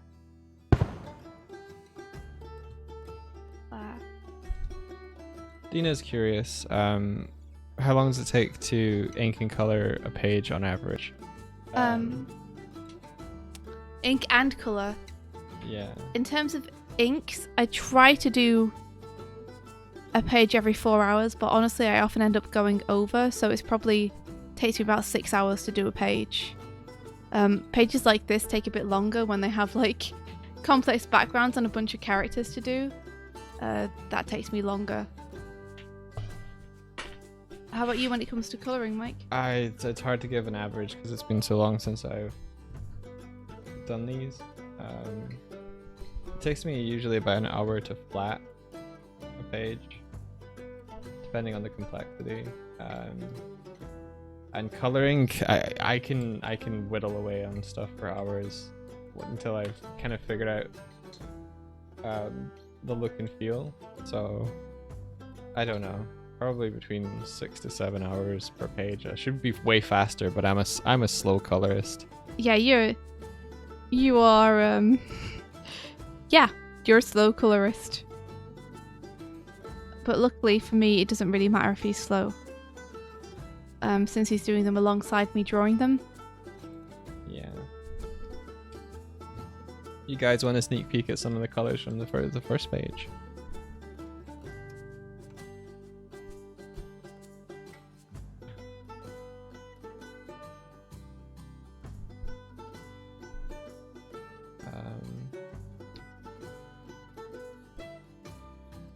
So this is not finished, but it's slightly more done. I really like this panel so far. Again, not done, but I think it's getting the feel that India was going for. I'm in front of it. Oh my god, get out of the way.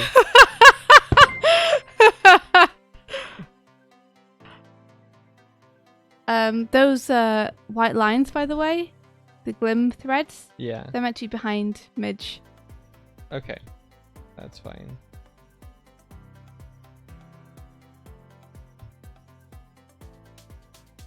I think I moved them up so that they were over the gradients you'd put in, but I could put them back behind again.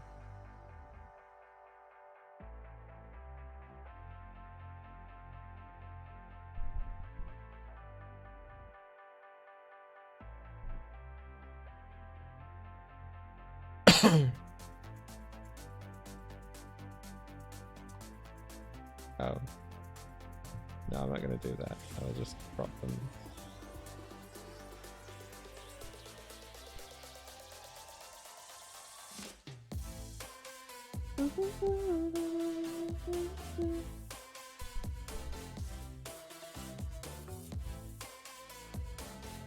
Alright. I better redo this hand. Fine.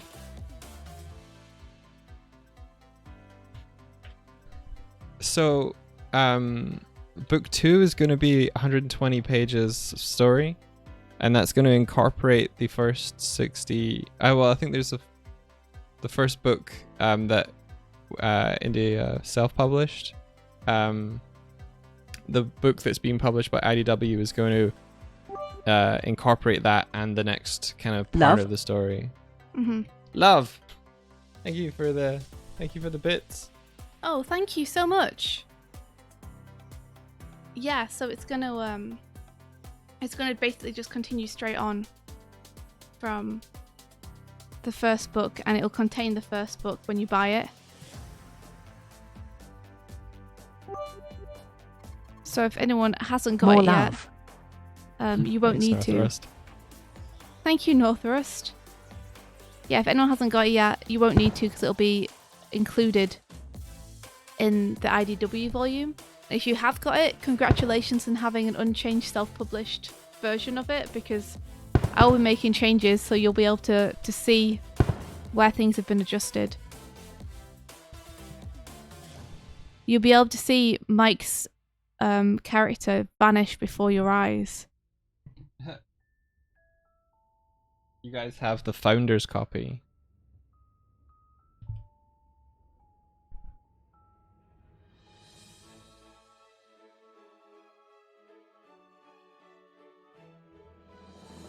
Okay. The Glim theme. Oh, cool. Love. More like balls. Balls. Oh, you know what I've gone and done? What have you gone and done? I've erased the background before I'd finished adding the details onto the lockers, like in each. Fuck. Alright. Guess I'll just have to do them by eye.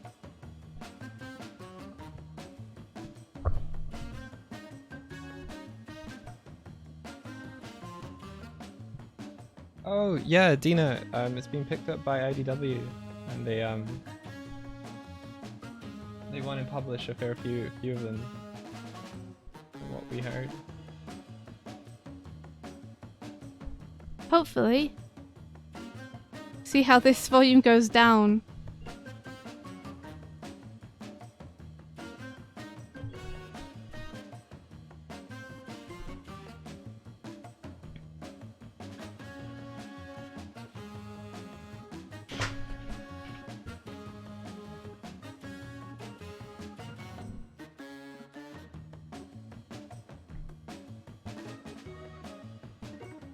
Okay.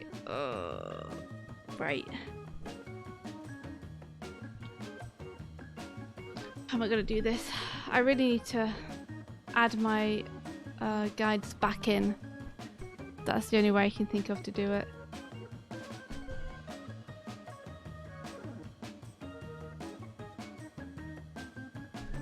Fuck.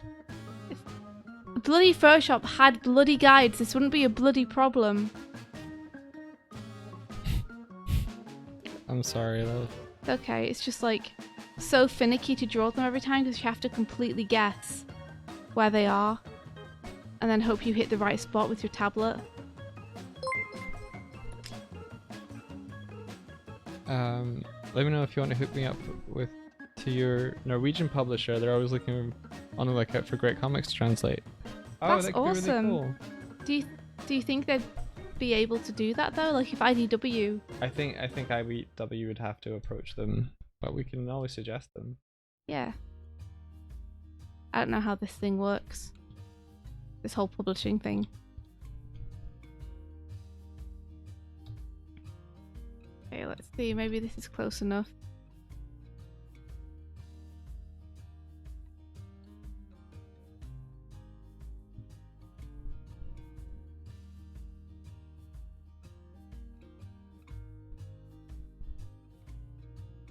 Like there-ish.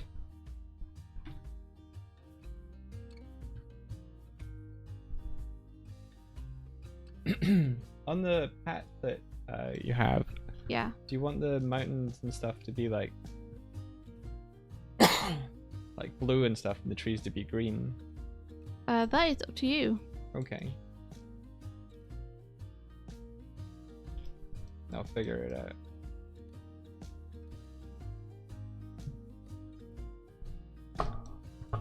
I think I want to go back through and When did we make it to 4K followers? I don't know, but isn't that awesome? what was that? When did we get to 4K followers? I think we're 10 followers away from the full 4K. I think maybe we're close enough for Twitch to round us up. Oh, cool. We're close though. Super close. 4,000 people. That's pretty incredible. 4,000. Where are they? I'm just kidding.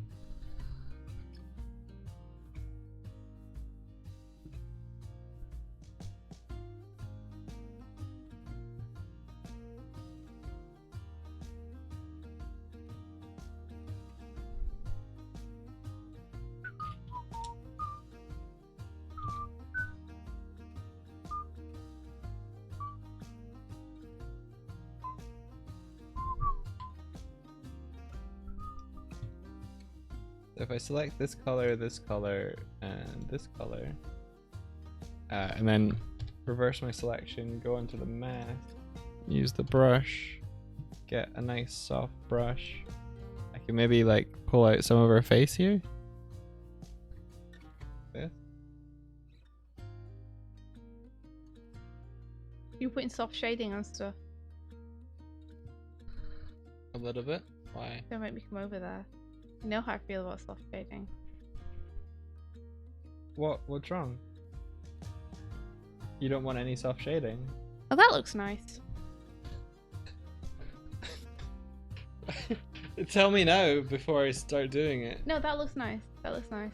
Okay. Like, I'm okay with like shading when it feels more like a gradient. Yeah, it's gonna be gradient stuff. I'm not doing like soft. No. Yeah, I'm not you know gonna, how I feel about that kind. I'm not gonna muddy your stuff or anything. Don't worry.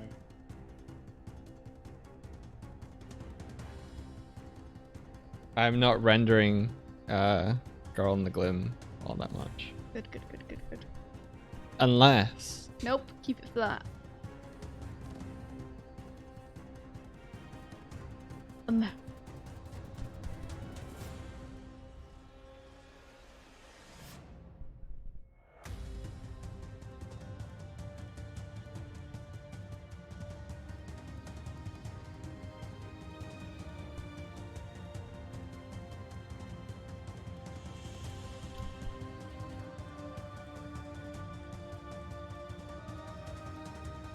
What about giving her little blushy cheeks? You could do that. At the minute, she's got dirt on her cheeks, though. Yeah. So that's what that is indicating. So if you're gonna do anything, Indicate that was smudge dirt instead. much dirt. Okay. Yeah.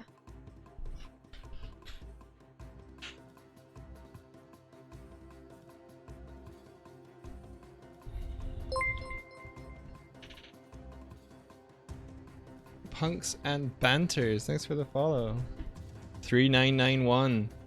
Thank you. The cow dog. Yeah, I have the you guys know the kind of soft shading I mean.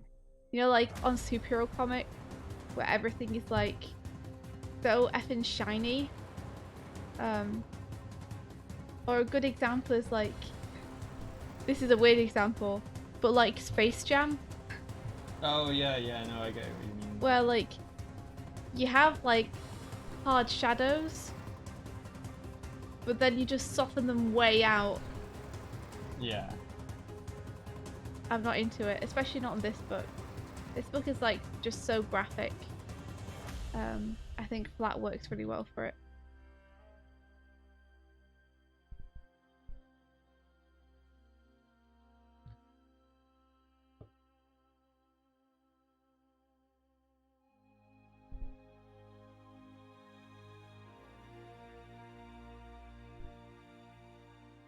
Give me some nice flat shading anytime though.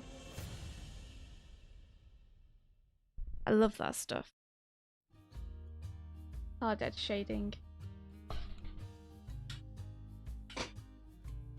Yeah, you're getting that. I also love when artists use like hard to soft, where they have hard edges balanced with soft edges. That's really nice. Yeah, now you've seen the Midge Sonic nose, you can't unsee it.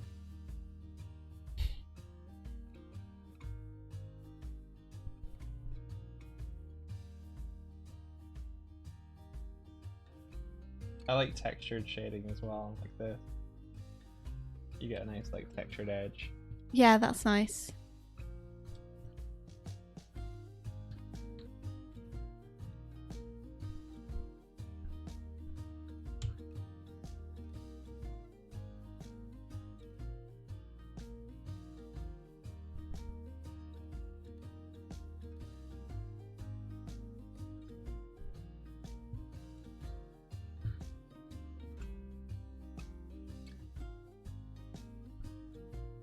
What's your favorite comic with the best coloring and shading? Let me think. Coda. Just kidding. Yeah, fucking Coda's gorgeous. Coda is gorgeous. I really like Skydoll. That's got some soft shading in there, but I really like the way that's drawn and coloured.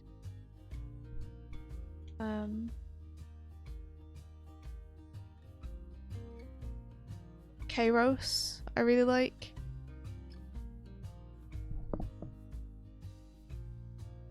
Oh, Black Sad. Black Sad is gorgeous, yeah.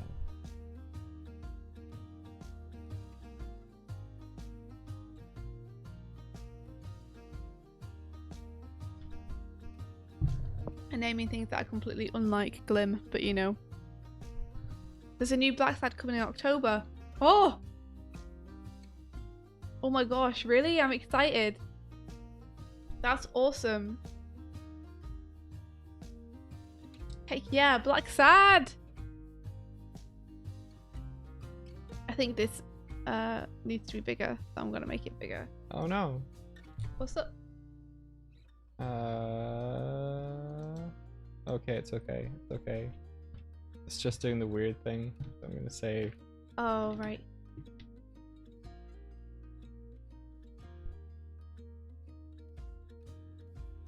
I think maybe the weird thing is the autosave.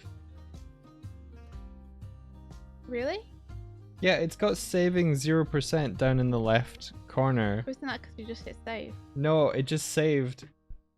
It just saved, but it also has autosave down here. Like it has saving 0%.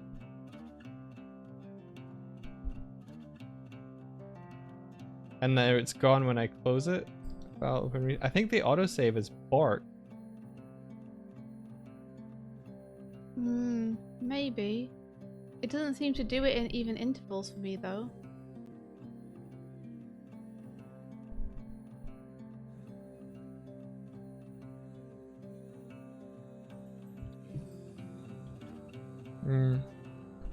Yeah, that's not good, I know.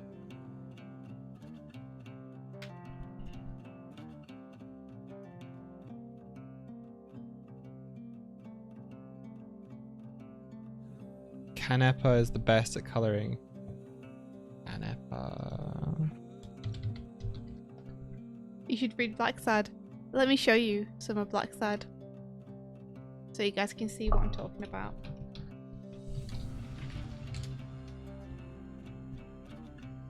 Oh, is Canepa the Barber Canepa is that Sky Doll?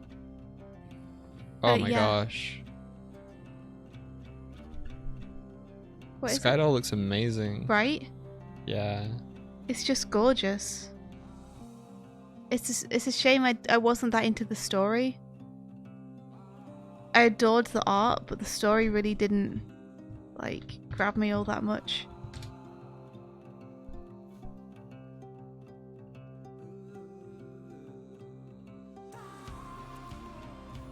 See, so this is Black Sad. So you can see just like really gorgeous attention to both color and light sources and how they are using that to tell the story.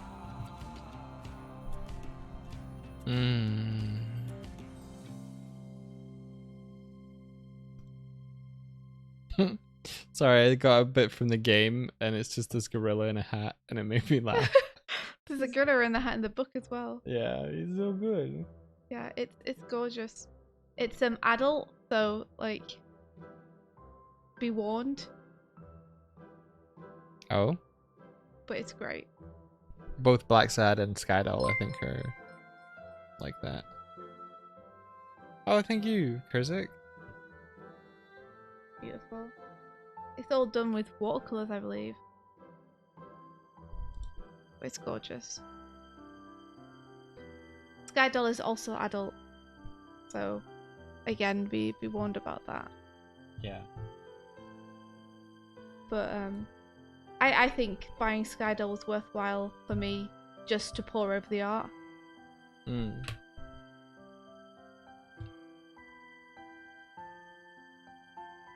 Even if the story didn't leave that much of an impression. Is it written and drawn by the same person? I think it might be, yeah. Yeah, I don't trust comics that are written and drawn by the same person. Yeah. They're always like incredibly self-indulgent, so just be careful of that.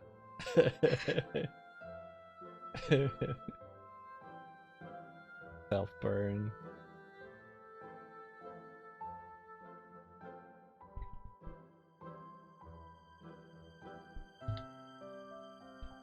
Alright, we did it, kind of, almost, sort of. The lockers still need personality. They still need nameplates, and they still need to reflect the person who they belong to. Because I'm pretty sure some people would have stuck stickers on their locker or customized their nameplate.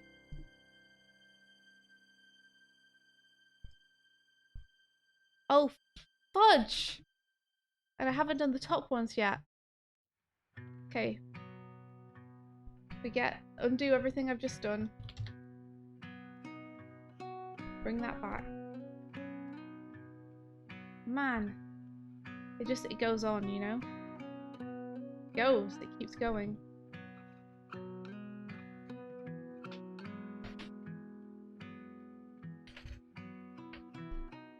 Okay, so I added a few little bits to the bottom here just to like make the floor feel less even.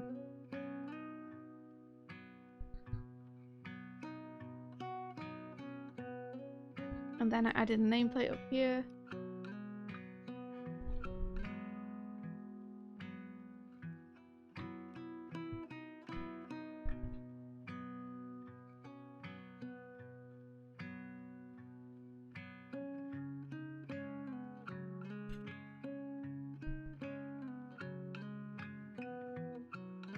And then I need to add these little vents at the top. Why do we even have those? Air vent. Why do we have these little air holes in lockers? Because people sometimes keep their gym stuff in there, and it airs it out. yeah. Okay. Is that the actual reason? I would assume it's so that air can circulate, yeah. Ow. Otherwise, like, they'll fucking go moldy. Yeah. Oh. Very cool.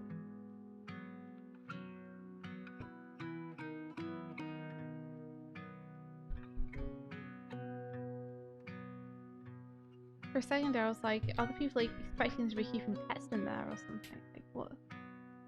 Why? Yeah, it's for all the times that bullies put people in. Yeah, for all the times bullies lock kids in the lockers, they have to now have air holes.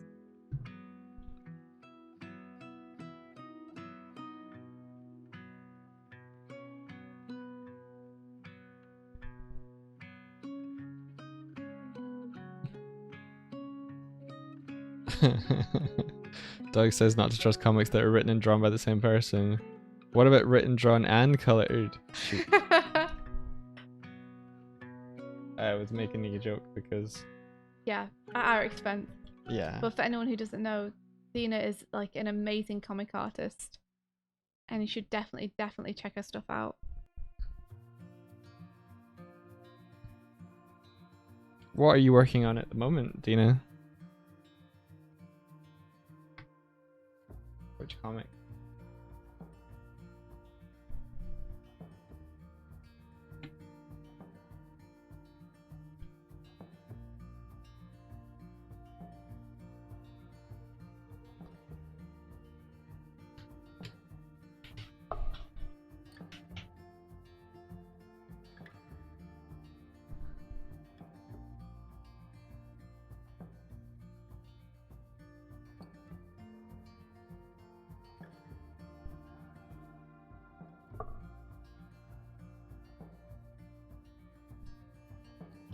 Yeah, for those for extra info, a couple of thought bubbles ago, or at least last thought bubble that actually occurred, Dina and Swift and I spent all of thought bubbles staring across we were in the same part of the hall, and we were just like looking across at each other's work. Yeah. They're just opposite one another. And then at the very end, we sort of like started to talk to one another. It was like, "Oh, you're cool. You're cool. You're cool. We should have talked to each other sooner. Yeah, we should have talked to each other way sooner." We'll hang out next year. Ha. Hopefully this year it'll be on, and we can actually hang out. We'll go and grab some lunch or something. Do you think you'll make it back over? You know, because it sounds like you've moved. I think, maybe not. I don't know.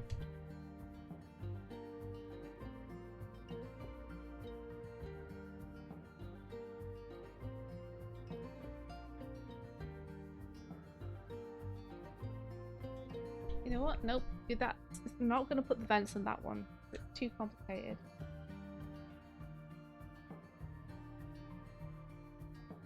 Doesn't feel right. I'm frustrated.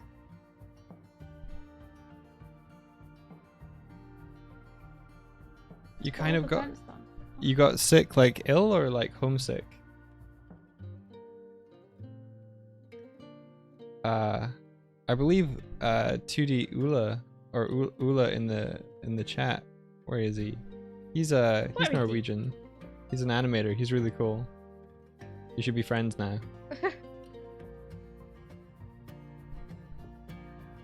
There he is. I am here.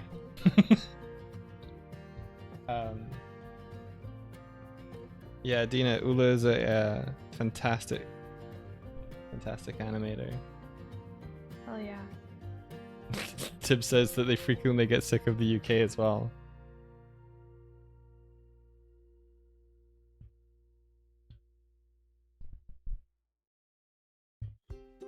Oh man, I want to get vaccinated. Yeah, me too. Just thinking about all the places I want to go and all the people I want to hug. I've been working for a US based company, and all the team members, they're all like, oh, I'm gonna go get my first and my second vaccine shot. I'm just like, yeah. Everyone on the storyboarding team I'm working with is pretty much vaccinated at this point now. Yeah. And you know, it's funny though, because it seemed like America was doing so badly with the virus, but when it comes to the vaccines, they are doing a way better job of rolling them out. Oh, Dina, I'm really sorry to hear that. You're done with treatment. Just check up every 3 months now. Oh. Wow. I'm so glad to hear that. Yeah, that is wow. I hope that you're doing okay.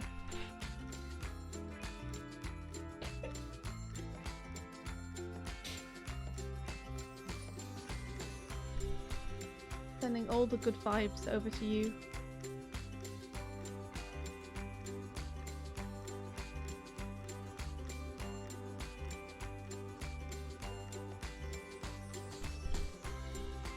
Yeah, that is a lot.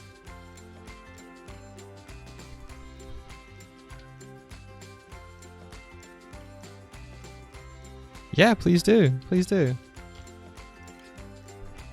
Dina's just saying, yeah. Yeah.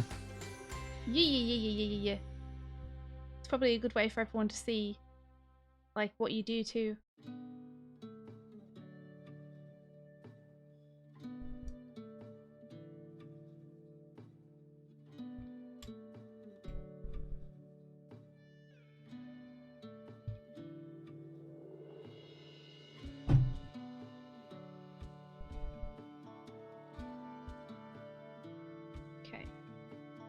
Now I think I can finally... I did it on the wrong layer. I'm such a doof! You can be a doof, but you're I'm not. Such a doofus! You're not inherently a doof. Okay. I think I got it now. Now it's just missing the touches from the kids. Like, it just needs... The lockers just need some customizing based on whose locker they are.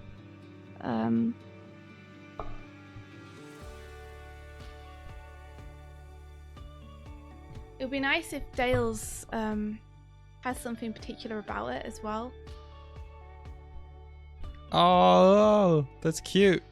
Nettle in the hush hush. I gotta look too.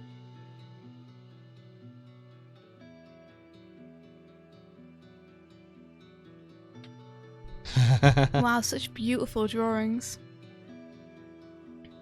One day a monster attacks and Nettle is forced to realize her pet cat is one of them. That's really cool. Absolutely gorgeous artwork as usual. This is a lovely site as well. Oh, you can support it on Patreon. Let me have a look.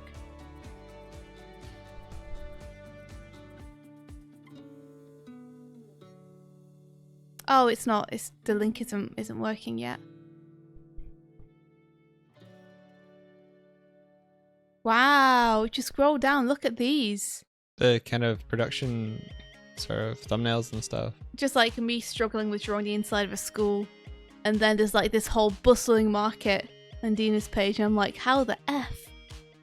One line at a time. One line at a time. Gorgeous. Absolutely gorgeous. It's really nice seeing the like project timeline. Oh, during the end of my second term at FZD School of Design. Yeah, that'll be the FCD. Not the reason for it, but like from the stuff that I've seen that comes out of Feng Zhu's school. Oh wait, like I should totally take that. I should take that class. Imagine how good my my backgrounds could be. Would you recommend it, Dina? Yeah, the Patreon link doesn't seem to be. Let me show you. If I click it, it takes me back to this page again. Whoa.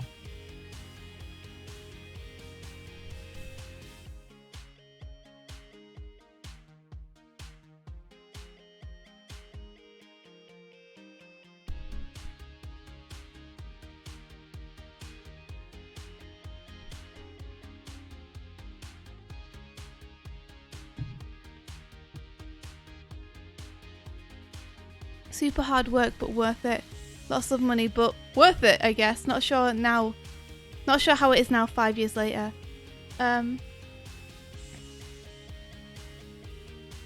me think. When you say super hard work, do you think you need to like take time off to do it? Is it like something where you would need to be doing that pretty much full time to make the most of a class? It's India's brains is the cogs are turning and when I could fit this in. Oh, did you do some splash art for the ooblets? Oh, cute. Oh, amazing. Cute. 15 hours plus drawing each day. Okay, so it's not something you can do if you are like have a full-time job. It's something that you would need to set aside some time for. Okay, good to know. Thank you, though. I'd really like to take that class. Because the art coming out of it is amazing, but to be honest, I thought it was a physical class. So I just never considered enrolling before. Because I assumed it was a physical school in a physical place that people were going to after high school. I didn't realise it was like an online school you could just enroll in at any time.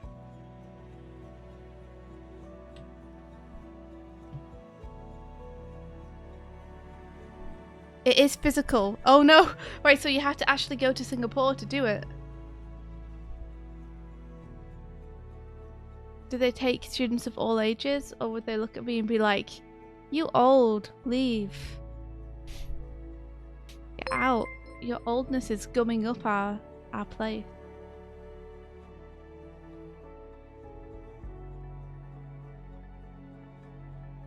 Well, yo, Max! Hey, thank you so much for the raid. Yo, hey dude. Maybe I just need to make my own course by looking at all the students' work who come out of it and just being like, ah! And drawing for 15 hours a day. Maybe that'll do it.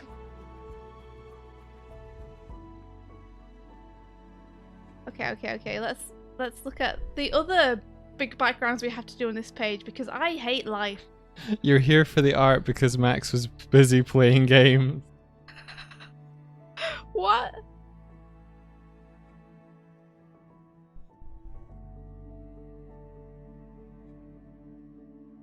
Where did I put this locker? What layer is this locker on? There I am. When will a raid manifest literally in the overlay? That's a good question. What I wanted to try and do for that is like to have the camera shift scene and like for you to like look out the window and see like a raiding party come up on a ship. So, I could probably placeholder a bunch of that fairly quickly to prototype because moving the camera and stuff is It's just playing an animation. A horde of Pigu storm across the screen. You could totally do that pretty easily. You have a Pigu run. You just need to get lots of Pigus running and then GIF that. Yeah. GIF it? No, just spawn a whole bunch of Pigus in the scene. Make them run. Maybe.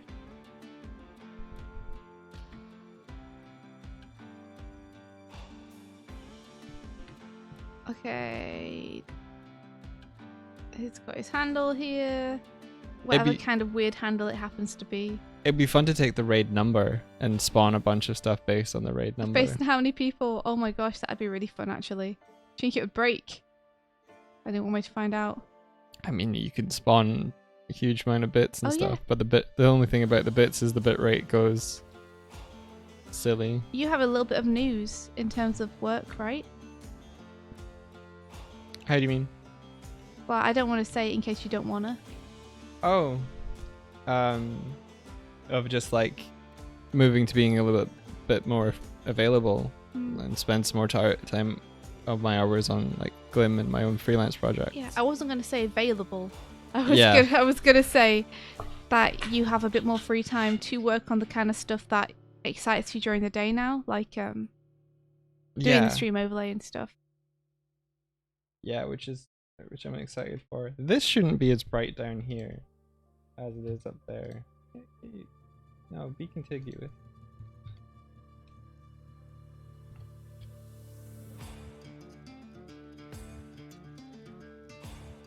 Lula says, I'm gonna go to a restaurant for the first time in 6 months for lunch. Pizza outside with a view. Oh, amazing. That sounds fantastic. Yeah, it sounds so good. Enjoy, Ula. You've earned it. I should probably do that for the bits, Ben. The thing is it's not so much rendering it on the overlay, it's rendering it, it's sending it over the stream. So the bits take up all of the bit rate because there's so much moving. Is that why they call them bits? Sorry. Haha. It's just like it lends itself so perfectly. Oh, you take care, Max. Thanks for the raid. Thank you, Mac. Love you, dude. I think you're alright. I think his art's really cool. I'm only joking. I think you're awesome. Thank you very much for the raid.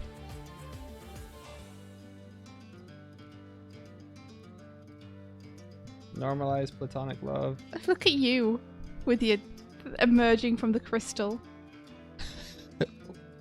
Where am I? Oh yeah. I'm over the screen though. Hang on. Me having to redo. I'm Highland dancing.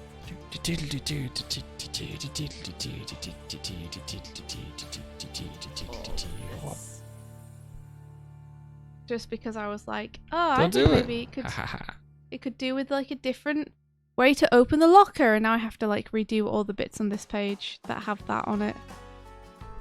I probably should have just left it, but it's too late now.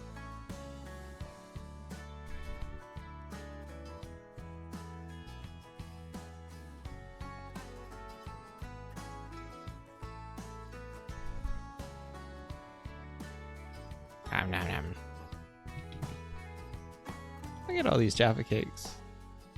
Nom nom nom nom nom.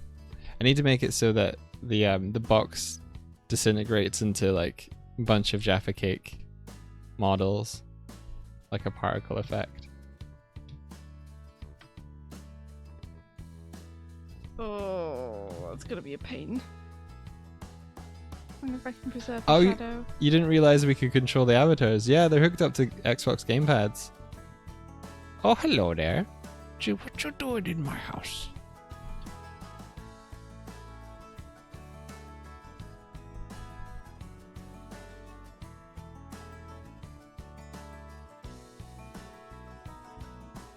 Yeah, they've got emotes and stuff. Like I can do a dab. What I want to make is like a little emote wheel so like if I press oh yeah, if I press this button I can do like zooms and stuff like hey little Joy. Kurzik really likes the Joy one. Do it again. Do it again. Dab. Joy. Thank you, Kurzik.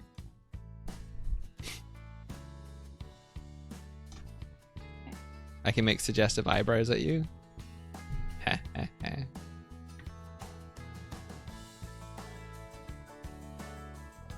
Dab.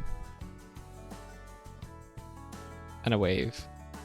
A lot of these are animated by our friend Jordan. So Jordan Animating, he's really cool. He makes super cool stuff. Little run animation.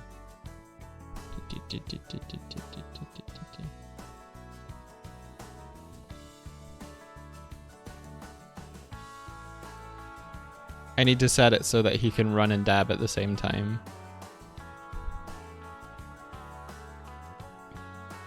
I got zombie mode. I think this button. Yeah, there we go. Arrgh.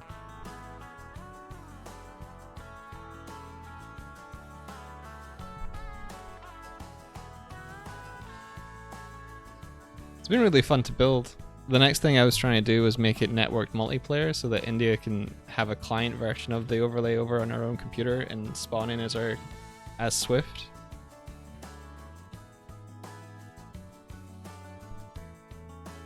Did you always plan to make them be able to move on stream? Yeah.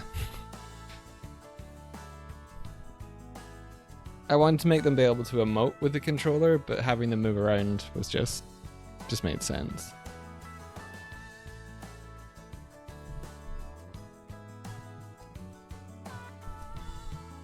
In the first prototype that I did, I had you able to move the controller in the head like this, and also to make you be able to be angry at stuff. So there's a video somewhere where it's just like a box with a little box snout and a box eyebrows, just like he's got a little look cube as well, and he's just like he looks at the cube and he hates it. He hates the cube. And that's how it started. And then I was like, hey India, do you want an overlay where you can control us with game controllers? And she's like, do it.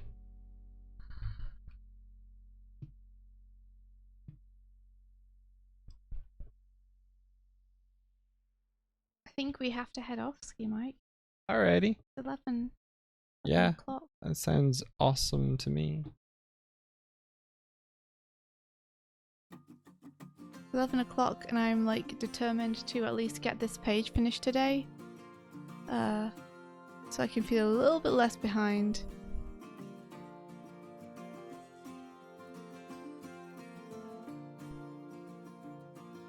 What were you imagining behind Midge in this top panel? Would that be like her ceiling? Yeah. Let's make that a Just ceiling do something color. nice. Maybe have some darkness closing in on her. Darkness closing in on her, huh? Well, you know, give it some mood lighting. Yeah.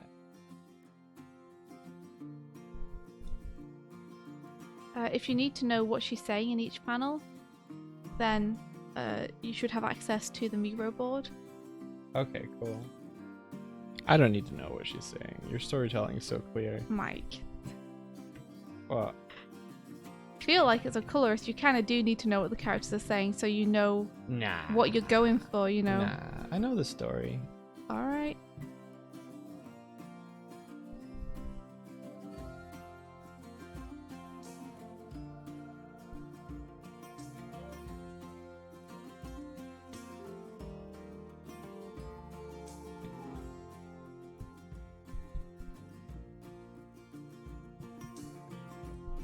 Doo-be-doo-doo-doo-doo-doo. Okay, cool tip. You do some recon.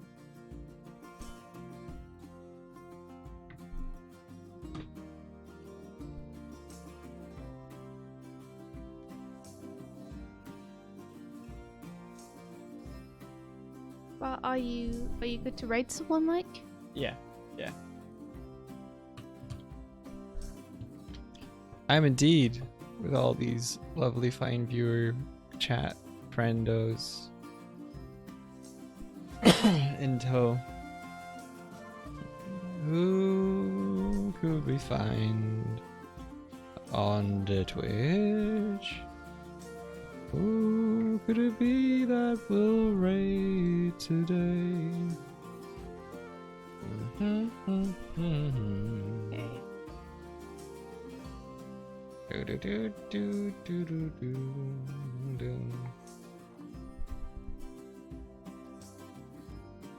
Trying to like get the right angle on this. Okay, do we want to go see Gears Art or do we want to see Pokori Mio? It's up to you, dude.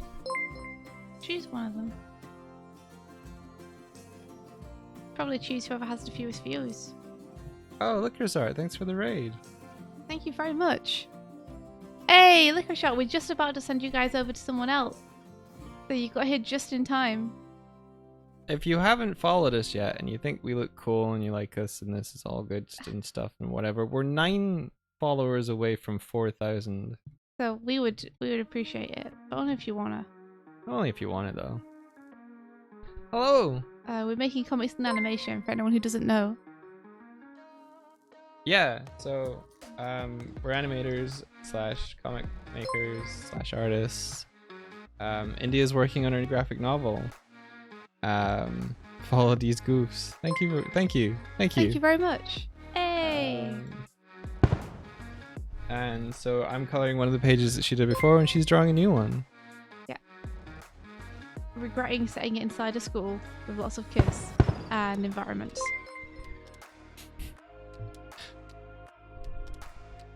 Oh wow, asking people to follow you works. I'll do this more often. Wait, is this why people do it?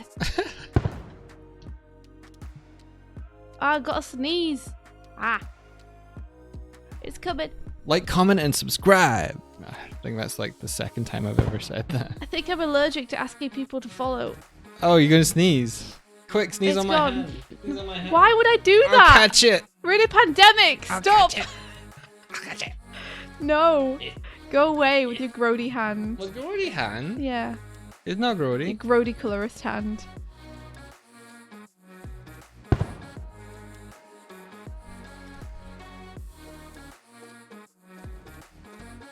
Pikachu knows Kurzik. What is this? What is this? What is this friendship?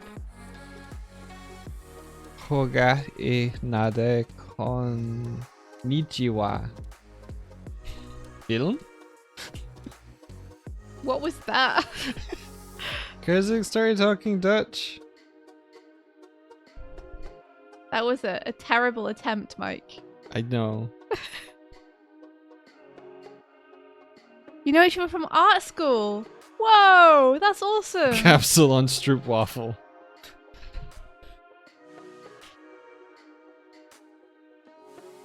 That's crazy. That's pretty cool. Man, your new favorite stream is bringing everyone together. Will you stop calling it that? Someone else said it. Someone said it before I did. Somewhere. Welcome to your new favorite stream. Ben said it, so I get to say it too. Oh no, it's catching on. Yeah, it's catching on. Our website says, welcome to your new favorite art dealer. I know, you keep writing it everywhere. Can't present that as evidence like it did it itself. Somehow our website also says it, India. Hey, someone else suggested that that's what what are you it should shushing say. me for? Because they're asking how far away it is, and it's 3,909. No, wait, 3,996 96 what? followers. Oh, for some reason I thought you were talking about distance. I got really confused.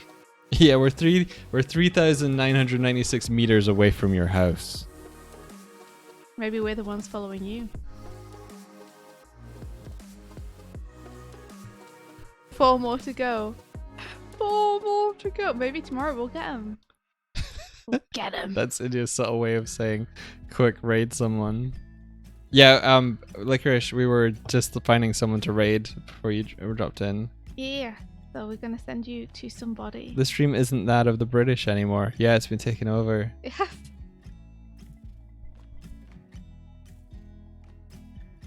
Get my bear. What you doing? What? I'm sorry, but we have to go. Yeah, sorry guys. This is our time. I have many things. India, wait, come to the front. What? Come to the front. I can't. Come to the front. Can't.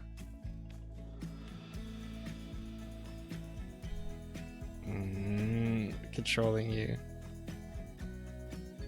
Here we go. I'm sorry to say that we have to go. It's been lovely having you here. Yeah, thank you guys for coming and hanging out with us. I'm sorry if it's been a little bit quieter today, just because we've been struggling with art stuff, which has required our full attention. But it's been really nice to hang out nonetheless. We're trying to be productive. Productive? Yes! Productive comic artists. So many waves, so many emotes. I don't know how to feel. Everything is happening at once.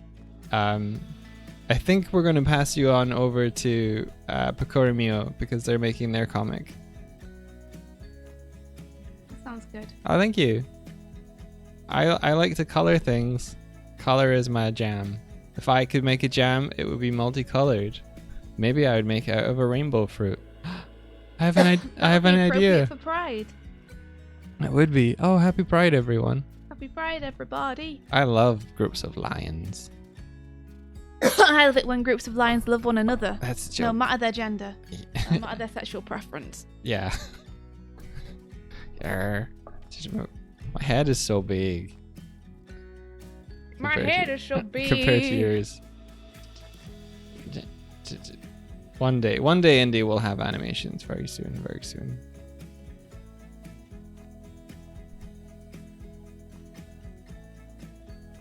You should have your stream screens changed to some kind of weird going thing that still has the overlay. Oh, like the intro? Like this? One gay more! One more gay! No way. That's great, I Hink can't Pink. believe this. Power, thank you so much for the gifted sub. Thank you, thank you, thank you, thank you. Oh, this screen still has the old things. I'll port those over. Maybe I'll even do that today. Maybe you'll even do that. Maybe I'll even do that today. But yeah, we got to go. We're gonna raid Picoro Mio. She's really cool, friendly, and is a comic artist and really cool. So I'm gonna set that up. I got to draw Jove, yay! Yay! Start raid. Oh, it's your favorite bird friend. It's India Swift. It's India Swift. Oh wow, wow! It's India whoa. Swift. The animation's by Hinka. Thank you, Hinka.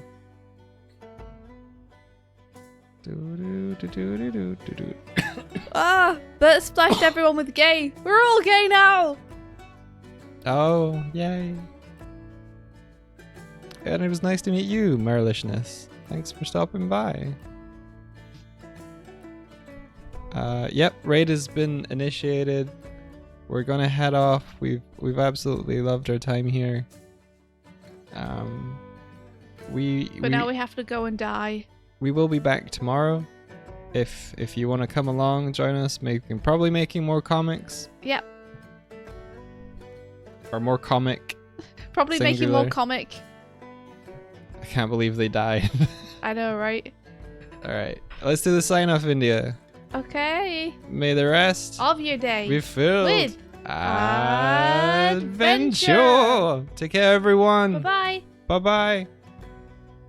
Dab. Dave.